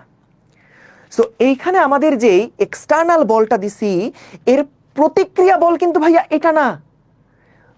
প্রতিক্রিয়া বলটা কাজ করতেছে আমার হাতের উপরে, ক্রিয়া বল, প্রতিক্রিয়া বল কাজ করতেছে আমার আঙুলের উপরে। আমার আঙুল ব্যথা হয়ে যাচ্ছে টান দেওয়ার কারণে। কিন্তু এটা হলো প্রত্যয়নী বল, যেই বলটা তাকে আবার আগের অবস্থায় ফেরত আসতে সাহায্য করতেছে। এটা তার ভিতর থেকে উদ্ভূত একটা বল। সো আমাদের এই এফ এক্সটার্নাল এবং এফ আর, এই দুইটা কিন্তু আসলে ক্রিয়া প্রতিক্রিয়া জোড়া না। এটা এমসিকিউতে দেয়। সো কথা বুঝছো কিনা বলো? ঠিক আছে, ঠিক আছে, ডান। তাহলে ভাইয়া আমরা এটা কিন্তু মাথায় রাখতে হবে, এইটা অবশ্যই মাথায় রাখতে হবে। ঠিক আছে, ওকে, আসো। তাহলে আমরা দেখলাম যে পীড়নটা আসলে কিন্তু মূলত বিকৃতি প্রতিরোধকারী বল। বিকৃতি প্রতিরোধকারী বল, যেই বলটা বিকৃতিটা প্রতিরোধ করছিল, সেটাকে আমরা বলছি বিকৃতি প্রতিরোধকারী বল। এখন ভাইয়া এই পীড়নটা আমরা মাপবো কিভাবে ভাই? একটা ভেজালের মধ্যে ফালায় দিলেন। বিকৃতি তো সহজে মাপা গেল। যে বিকৃতি হচ্ছে, আমি দেখব তার দৈর্ঘ্য কতটুকু চেঞ্জ হয়েছে আর আদি দৈর্ঘ্য কত। সো চেঞ্জ হওয়া দৈর্ঘ্য স্মল এল ডিভাইডেড বাই আদি দৈর্ঘ্য ক্যাপিটাল এল। এই স্মল এল আর ক্যাপিটাল এল এর অনুপাতই হচ্ছে আমাদের বিকৃতি। কত সুন্দর বাইরে থেকে দেখে বোঝা যায়। কিন্তু ভাই পীড়ন যে আপনি মাপবেন, তো পীড়ন মাপার ক্ষেত্রে তো আপনার যে বলটা লাগবে, সেই বলটা রিস্টোরিং ফোর্স লাগবে। তো এটা তো ভাই ইন্টারনাল ফোর্স, এটা তো ভিতরের বল, আপনি এটা মাপবেন কেমনে? একটা ঝামেলা হয়ে গেল। সো এই জিনিসটা মাপার জন্য দেখো আমরা যেটা করি, যে মনে করো আমাদের কাছে এই জায়গাতে একটা তার আছে। তো এই তারটা এরকম স্বাভাবিক অবস্থায় ছিল এবং তারপরে তারপরে এই তারের নিচে আমরা কি করলাম? একটা ভরকে ঝুলাই দিলাম। এই তারের নিচে আমরা একটা ভরকে ঝুলাই দিলাম। ভর ঝুলাই দিলে কি হবে? তারটা প্রসারিত হবে। ভর ঝুলাই দিলে তারটা প্রসারিত হবে। এখন ভাইয়া আমাকে বলতো, এই অবস্থায় যখন এটা সাম্যাবস্থায় আছে, এই অবস্থাতে যখন আমাদের বস্তুটা সাম্যাবস্থায় আছে, তখন বলতো এর উপরে লব্ধি বল কত? লব্ধি বল, টোটাল বল 0। কারণ যদি কোনো বল এখানে, নেট কোনো বল যদি এখানে থাকতো, সেই নেট বলের প্রভাবে কিন্তু এটা হয় নিচে নামতো অথবা উপরে উঠে যেত। তো আমরা কি করছিলাম, এখানে এম ভরের একটা বস্তুকে যখন এই তারের সাথে, তারের শেষ প্রান্তে যখন যুক্ত করছি, সো যুক্ত করার পরে এই তারটা টেনে লম্বা হয়ে এরকম স্থির অবস্থায় আছে, একদম এখানে এটা স্থির অবস্থায় এটা আছে। সো যখন স্থির অবস্থায় আছে, এবার খেয়াল করো তো, যখন এইটা স্থির অবস্থায় আছে এবার একটু খেয়াল করো তো, তার মানে এর উপরে লব্ধি কোনো বল নাই, নেট ফোর্স শূন্য। তার মানে দেখো ভাই, নিচের দিকে তো পৃথিবী এটাকে সবসময় এমজি বলে টানছেই, নিচের দিকে তো পৃথিবী এটাকে এমজি বলে টানছেই, এবং বলো তো উপরের দিকে, উপরের দিকে একটা কি বল কাজ করতেছে? উপরের দিকে একটা কিন্তু রিস্টোরিং ফোর্স কাজ করছে, রিস্টোরিং ফোর্স কাজ করছে। এবং এই দুইটা বল বস্তুর উপরে কাজ করার ফলে কিন্তু বস্তুটা এইরকম স্থিতিশীল অবস্থায় আছে। সো ভাইয়া, বস্তু যেহেতু স্থিতিশীল, বস্তু যেহেতু স্থিতিশীল অবস্থায় আছে, এই কারণে এমজি বল এবং আমাদের এফ আর বল, এটা দুইটা পরস্পর অবশ্যই অবশ্যই সমান হবে। তাহলে খেয়াল করো, আমাদের যখন বলবে এইবার ভাইয়া পীড়ন কত বের করো, ভাইয়া পীড়ন মানে আমরা জানি রিস্টোরিং ফোর্স পার এরিয়া, কিন্তু মজার ব্যাপার যে আমরা এই রিস্টোরিং ফোর্স যেটা, সেটার বদলে এমজি লিখতে পারি, কারণ রিস্টোরিং ফোর্স আর এমজি দুইটাই পরস্পর এই ক্ষেত্রে সমান, তাই না? তুমি এফ আর মাপতে পারতেছো না খালি চোখে, কিন্তু তুমি এমজি কত এটা তো জানো। বস্তু যেহেতু স্থির আছে, তার মানে এমজি আর এফ আর দুইটা সমান সমান, তার মানে এফ আরটাই কিন্তু আসলে এমজি দিয়ে তুমি রিপ্লেস করতে পারবা। সো তুমি এফ আর কত এটা মাপো নাই, কিন্তু বাইরে থেকে এমজি ক্যালকুলেট করেই তুমি ভিতরের রিস্টোরিং ফোর্স কত সেটা মেপে ফেলছো। সো তাইলে দেখো, এফ আর হচ্ছে আমাদের এমজি ডিভাইডেড বাই এ। বুঝতে পারছো? এখন আসো, এই যে এ যেটা আছে সেই এটাকে আমরা অনেকভাবে লিখতে পারি। যেমন এটা যদি আমাদের একটা সিলিন্ড্রিক্যাল তার হয়, তাহলে এর প্রস্থচ্ছেদের ক্ষেত্রফল আমরা লিখতে পারি পাই আর স্কয়ার, যেখানে আর হচ্ছে এই তারের ব্যাসার্ধ। তাহলে পীড়ন সমান সমান আমরা লিখতে পারি M into G divided by pi R square. পীড়ন সমান আমরা লিখতে পারি M G divided by pi R square.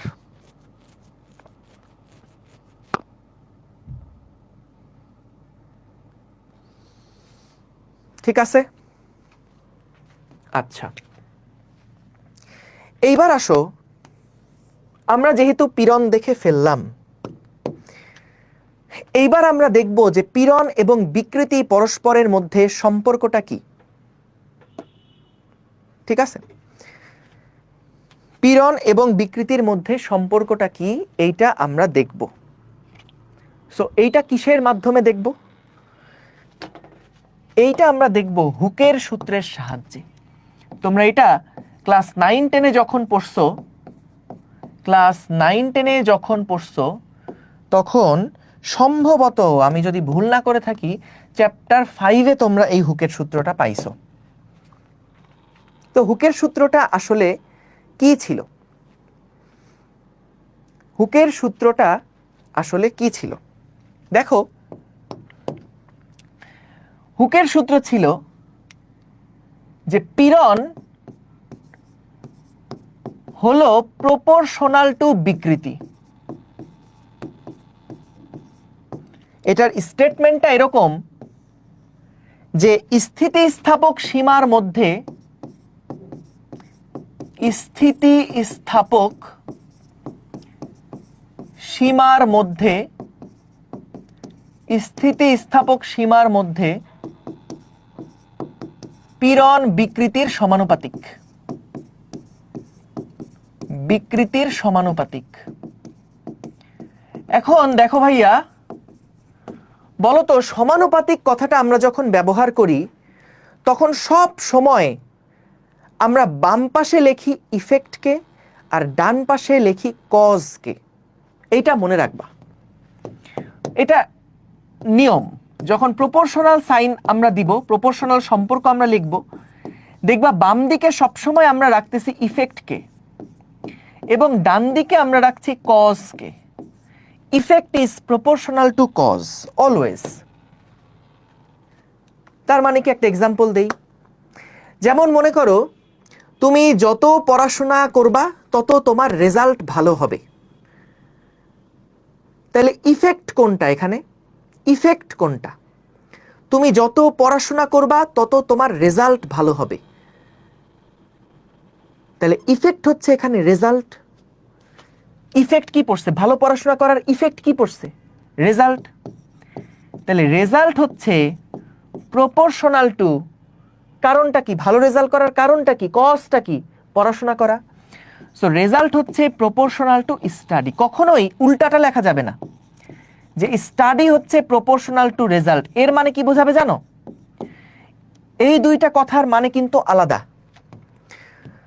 এইটার মানে হচ্ছে তুমি যত স্টাডি করবা তত রেজাল্ট ভালো হবে, আর এইটার মানে হচ্ছে তুমি যত রেজাল্ট ভালো করবা তত তুমি বেশি স্টাডি করবা। এটা কি আসলে ঠিক? আগেই কি আমাদের রেজাল্ট ভালো হয়ে যাবে? আগেই রেজাল্ট ভালো হবে তারপর আমি স্টাডি করা শুরু করব? এটা তো ঠিক না। সো ইফেক্ট হচ্ছে প্রপোর্শনাল টু কজ। এটা সব সময়ের জন্য সত্য। যখনই দেখবা প্রপোর্শনাল সাইন লিখছো তখনই এটা খাটবে। যেমন দেখো নিউটনের গতির দ্বিতীয় সূত্র। নিউটনের গতির দ্বিতীয় সূত্র। সো এই দ্বিতীয় সূত্রে কি ছিল মনে আছে? যে ভরবেগের পরিবর্তনের হার এর উপরে প্রযুক্ত বলের সমানুপাতিক। আমরা কিভাবে লিখতাম এটাকে? আমরা লিখতাম ভরবেগের পরিবর্তনের হার এর উপরে প্রযুক্ত বলের সমানুপাতিক। অর্থাৎ এই বলটা হচ্ছে কারণ। তুমি যদি একটা বস্তুর উপরে বল দাও তাইলে ওই বস্তুটার ভরবেগের পরিবর্তনের হার বাড়বে। সো ডান পাশে সবসময় আমরা কজকে বসাই। ভরবেগের পরিবর্তনের হার এর উপরে প্রযুক্ত বলের সমানুপাতিক। এটা দেখবা সকল কেসের জন্য এটা খাটতেছে। তো এইখানে খেয়াল করে দেখো effect is proportional to cause, এটাই যদি হয় তাহলে দেখো পীড়ন ইজ প্রপোর্শনাল টু বিকৃতি। তার মানে কি ভাইয়া? দেখো যেটা এতক্ষণ বলে আসতেছিলাম যে তোমার যত বিকৃতি ঘটাবে, বিকৃতি যদি না থাকে, যদি ডিফরমেশন না থাকে, তাইলে কোনো পীড়ন নাই। যখনই বিকৃত করবা সে আগের অবস্থায় ফেরত আসার জন্য একটা পীড়ন জেনারেট করবে। সো আগে কে হয়? দেখো তো আগে কে হয়? আরে কই গেল? ওই যে একটা ফ্লো চার্ট লিখলাম যে, এই যে এক্সটার্নাল ফোর্স দিয়ে একটা ফ্লো চার্ট লিখতাম, কই গেল ওটা? কোথায় গেল? কোথায় গেল? কোথায় গেল? কোথায় গেল? হাই হাই, লিখলাম যে মাত্র এক্সটার্নাল ফোর্স দিয়ে। ওই কি ডিলিট করে দিছি নাকি? বাহ, দেখো আমরা কি দেখছিলাম বলো তো? যে প্রথমে আসে হচ্ছে এক্সটার্নাল ফোর্স। যত তুমি বাহ্যিক বল দিবা তত কিন্তু এটা ডিফরমেশন হবে বা বিকৃতি হবে, এবং যখনই বিকৃতি হবে তখনই সে তার মধ্যে একটা পীড়ন জেনারেট করে আবার আগের অবস্থায় ফেরত নিয়ে আসবে বস্তুটাকে। সো আমাদের এফ এক্সটার্নাল হচ্ছে আগে ঘটে। তুমি যত বাহ্যিক বল প্রয়োগ করবা বস্তুর বিকৃতি তত বেশি হবে, এবং বস্তুর বিকৃতি যত বেশি হবে বস্তুর পীড়ন তত বেশি হবে। সো খেয়াল করো আগে কোনটা ঘটে। যদি এই দুইটার মধ্যে তুমি তুলনা করো তাহলে এইটা হচ্ছে কজ আর এইটা হচ্ছে ইফেক্ট। আর যদি তুমি এই দুইটার মধ্যে তুলনা করো তাহলে এই বিকৃতি হচ্ছে ইফেক্ট আর এফ এক্সটার্নাল হচ্ছে কজ। বুঝতে পারছো? সো এটার কারণে বিকৃতি হয়েছে, বিকৃতির কারণে কিন্তু পীড়ন জেনারেট হয়েছে। এরকম না যে একটা আগে একটা পরে, বরং কোনটার প্রভাবে কোনটা সৃষ্টি হয়। বিকৃতির প্রভাবে পীড়ন সৃষ্টি হচ্ছে।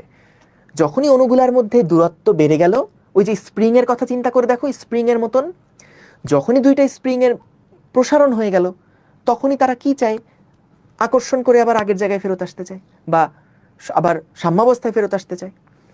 সো রিস্টোরিং ফোর্সটা তখনই জেনারেট হয় যখন ওই যে স্প্রিংটা প্রসারিত হয় বা সংকুচিত হয় তখন। সো এই কারণে আমরা দেখো লিখছি কি যে ইফেক্ট হচ্ছে প্রপোর্শনাল টু কজ, এবং আমাদের এইখানে কজ হচ্ছে বিকৃতি আর ইফেক্ট হচ্ছে পীড়ন। তো এই জিনিসটা আশা করি তোমাদের মাথায় থাকবে।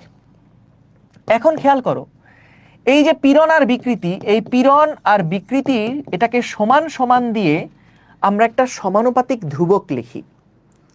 যে কোনো প্রপোর্শনাল থেকে যদি আমরা সমান সমানে আসতে চাই, একটা সমীকরণে আসতে চাই, তাহলে আমাদের একটা সমানুপাতিক ধ্রুবক দরকার হয়। তো ঠিক এখানেও প্রপোর্শনাল সাইন থেকে যদি আমি সমান সমানে আসতে চাই, তাহলে আমাদেরও এখানে একটা স্থিতিস্থাপক,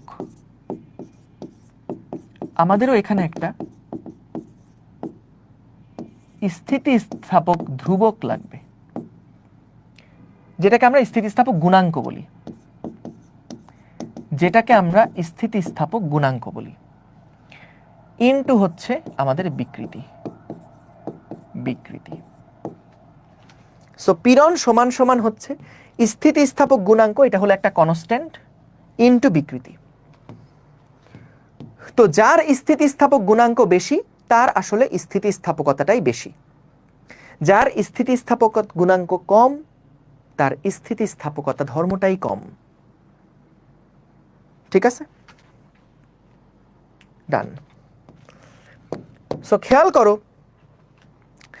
আমাদের এখানে দেখছিলাম বিকৃতি ছিল 3 রকমের, পীড়নও ছিল 3 রকমের। তো এই স্থিতিস্থাপক গুণাঙ্ক এইটাও 3 রকমের। যখন তুমি এখানে দৈর্ঘ্য পীড়ন নিবা, এখানে আসবে দৈর্ঘ্য বিকৃতি। যখন এখানে তুমি কৃন্তন বিকৃতি নিবা, তখন এখানে আসবে কৃন্তন পীড়ন। যখন তুমি এখানে আয়তন বিকৃতি নিবা, তখন এখানে আসবে আয়তন পীড়ন। এবং 3টা কেসেই স্থিতিস্থাপক গুণাঙ্ক 3 রকম হবে, 3টার 3 রকম আলাদা নাম আছে। তো চলো সেটা আগে একটু ছোট করে লিখে ফেলি আমরা।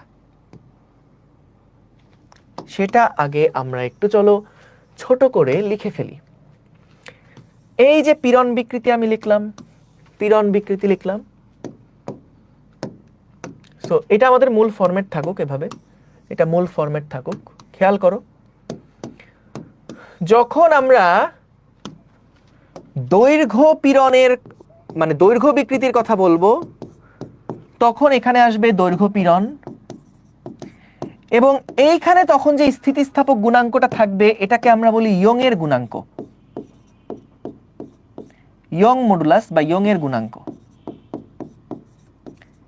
যেটাকে আমরা প্রকাশ করি ওয়াই দিয়ে, ইয়াংস মডুলাস বা ইয়ং এর গুণাঙ্ক। ঠিক আছে, সো ইয়ং এর গুণাঙ্ক যেটা, এটা শুধুমাত্র আমাদের দৈর্ঘ্য বিকৃতি এবং দৈর্ঘ্য পীড়নের ক্ষেত্রে প্রযোজ্য। যখন এখানে আমরা কৃন্তন পীড়ন বের করতে চাইব, তখন এখানে আসবে কৃন্তন বিকৃতি। ভাইয়া চিন্তা করো না কোনো, আমি আগে রিলেট করাচ্ছি কৃন্তন জিনিস কি, কিভাবে কাজ করে, এগুলো আমরা সামনে আলোচনা করব। সো কৃন্তন পীড়ন সমান সমান, এই ক্ষেত্রে আমাদের যে স্থিতিস্থাপক গুণাঙ্ক, এটাকে বলা হয় কৃন্তন গুণাঙ্ক, এইটাকে বলা হয় কৃন্তন গুণাঙ্ক। সেই গুণাঙ্কগুলার আলাদা আলাদা নাম আছে, জাস্ট গুণাঙ্কগুলারও জাস্ট আলাদা আলাদা করে নাম আছে। যেমন যদি আমাদের এখানে আয়তন বিকৃতি হয়, আয়তন বিকৃতি হলে আমরা পাবো এই পাশে আয়তন পীড়ন, এবং তখন আমাদের যে গুণাঙ্কটা আসবে এটা হচ্ছে আয়তন গুণাঙ্ক, এইটা হচ্ছে আয়তন গুণাঙ্ক। সো কৃন্তন গুণাঙ্ক এইটাকে প্রকাশ করা হয় হচ্ছে ইটা নামক একটা সিম্বলে, ইটা দিয়ে। আয়তন গুণাঙ্ককে প্রকাশ করা হয় বি দিয়ে। ঠিক আছে, বি দিয়ে আয়তন গুণাঙ্ককে প্রকাশ করা হয়। ঠিক আছে, এবং এই গুণাঙ্ক যার যত বেশি তার স্থিতিস্থাপকতা তত বেশি। ঠিক আছে, সো আমরা আজকে মোটামুটি তার দৈর্ঘ্য পীড়ন দৈর্ঘ্য বিকৃতি সম্পর্কে একটা আইডিয়া নিছি। আমরা নেক্সট ক্লাসে এই কৃন্তন পীড়ন আয়তন গুণাঙ্ক এগুলা কিভাবে কি কাজ করে সেগুলো আমরা দেখব। ঠিক আছে, সো আজকে আমরা যতটুকু যা পড়ছি এইগুলো অবশ্যই নেক্সট ক্লাসে আসার আগে রিভাইজ করে আসবা। আজকে আমরা অনেক কিছুই পড়ে ফেলছি, আসলে বই থেকে যেগুলা রিডিং পড়তে বলছি সেগুলো অবশ্যই পড়ে আসবা। আর যেটা বললাম যে এই চ্যাপ্টারে বোর্ড স্ট্যান্ডার্ড যে প্রিপারেশনটা, এই পার্টটা আমরা শেষ করবো ইনশাল্লাহ 5টা ক্লাসে, বোর্ড স্ট্যান্ডার্ড পার্টটা। তারপরের 5টা ক্লাসে আমরা হচ্ছে আমাদের যেই প্রবাহী অংশের যেই টপিকগুলো আছে সেগুলো দেখে ফেলবো। তারপরে অ্যাডমিশনের টপিকগুলো আমরা পরের 4টা ক্লাসে শেষ করবো ইনশাল্লাহ। ঠিক আছে, তাইলে আমরা শেষ করি। থ্যাংক ইউ সবাইকে। আসসালামু আলাইকুম, আল্লাহ হাফিজ।